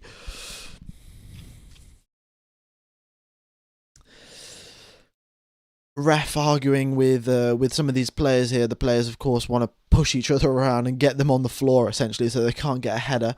But Argentina doing their best to weave around the Spanish defenders. And Messi whips a ball in. And what is going on there? You've just got 10 different players all within the 6-yard box. And I think it's out for another corner.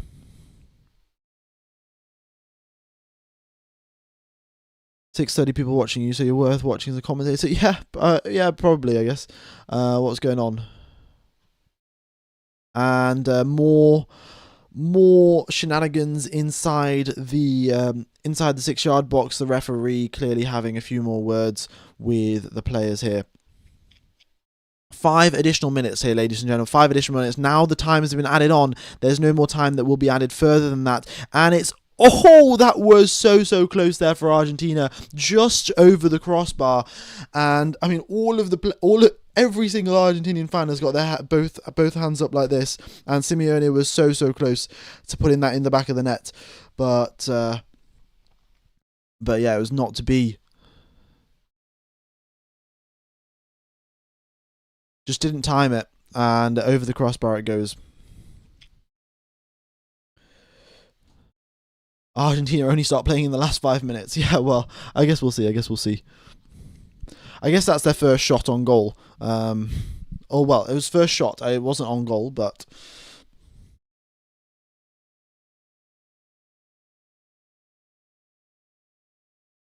Here you are, and Argentina now. Again, look, Spain are still just applying pressure. They're applying pressure in Argentina's final third. And then we've got a big ball up. And, someone's rolling around. What's the ref going to say about that one? It's a free kick for Argentina. Oh, sorry, a throw-in. I think adding time to Argentina has an advantage. No, they're adding time because it's the rules of football. And Messi plays a ball in, and now there's looking for, there's space around him, but the players just don't get it back to Messi. He's now looking around, not too pleased, scanning for some space, of course. And wait, what's this? What's going on here? Is that a free kick? And you've got shot on goal is a shot that needs to be saved by a goalkeeper. Yeah, okay. Shot on target that would have been deflected otherwise. Oh, okay, that's interesting. I didn't know that, but thanks for the clarification there, buddy.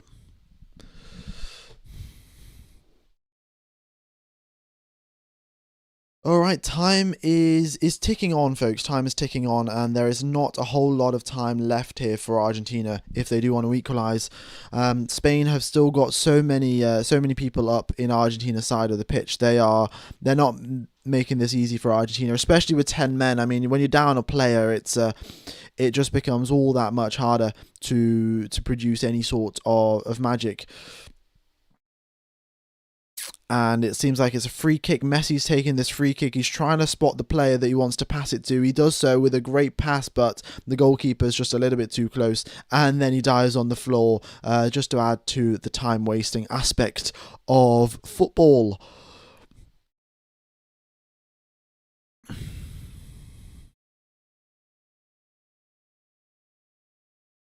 And here we go, folks. The final minute of the game. Spain still holding on to some possession here, and Argentina are now unable to really make any sort of inroads.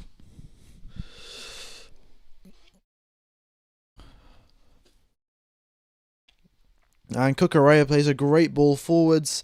There's no one really in the box for Spain, but neither for Argentina. They're all just focused on the ball, trying to get the ball onto their side of the pitch. What's going on here? What's the ref saying?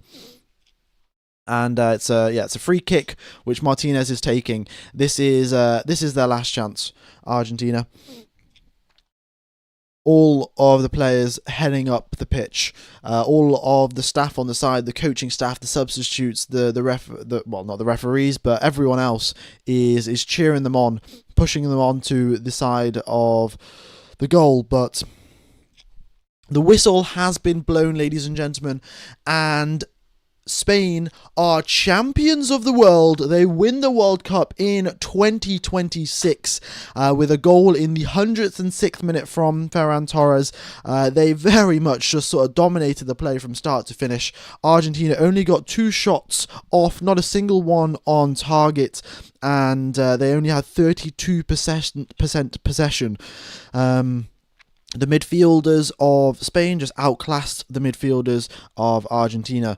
And with the red card coming through as well, it was never going to be in their favour. El Plan has worked. Fernando Alonso and Carlos Sainz will be celebrating very much right now. I'm sure the race hasn't gone well for either of them, to be honest, for Alonso and Sainz, but they will be celebrating this Spanish win. Congrats to them. It was, I've got to say, a slightly boring game, but at the end of the day, it's whatever it takes to win the game, and it seems like the future of Barcelona has surpassed the history, and Spain go on to win the World Cup in 2026. That is it, folks. That is it. It has been it's been a great pleasure commentating to you guys here. I'm very surprised that we had this many people listening in to the stream. We did have a lot of fouls here. I mean, 21 fouls for Spain, 24 for Argentina. Yeah. But folks, that is that. I will be commentating next weekend for the Hungarian Grand Prix, which I'm sure you'll all be looking forward to. What I would like to ask you guys to do is, once this stream finishes, it'll take you over to the Hungarian Grand Prix stream. So if you do hit the like button on that stream, it helps out the YouTube algorithm so much. I mean, it is genuinely, I would say, the biggest contributor to the fact that I've got 250k subscribers. So yeah, all of you guys that have tuned in, we've got lots of thank yous in the chat today. Yeah, glad that you've all enjoyed the coverage, and it's been good fun commentating to you guys despite the slightly boring game. And we will have we'll be back for the Hungarian Grand Prix with, I suspect, a lot of action. Not so many battery issues because of the nature of the circuit, and I think Ferrari will be a whole lot closer to Mercedes, which will be nice and exciting to see. So, yeah, ladies and gents, have a nice week, have a nice weekend. Well, there's not much of the weekend left, but have a nice week up ahead, and I'll see you for the Hungarian Grand Prix. So just hit the reminder button, hit the like button on the Hungarian Grand Prix stream, and I'll see you all in 1 week's time. Bye-bye, folks. Bye-bye.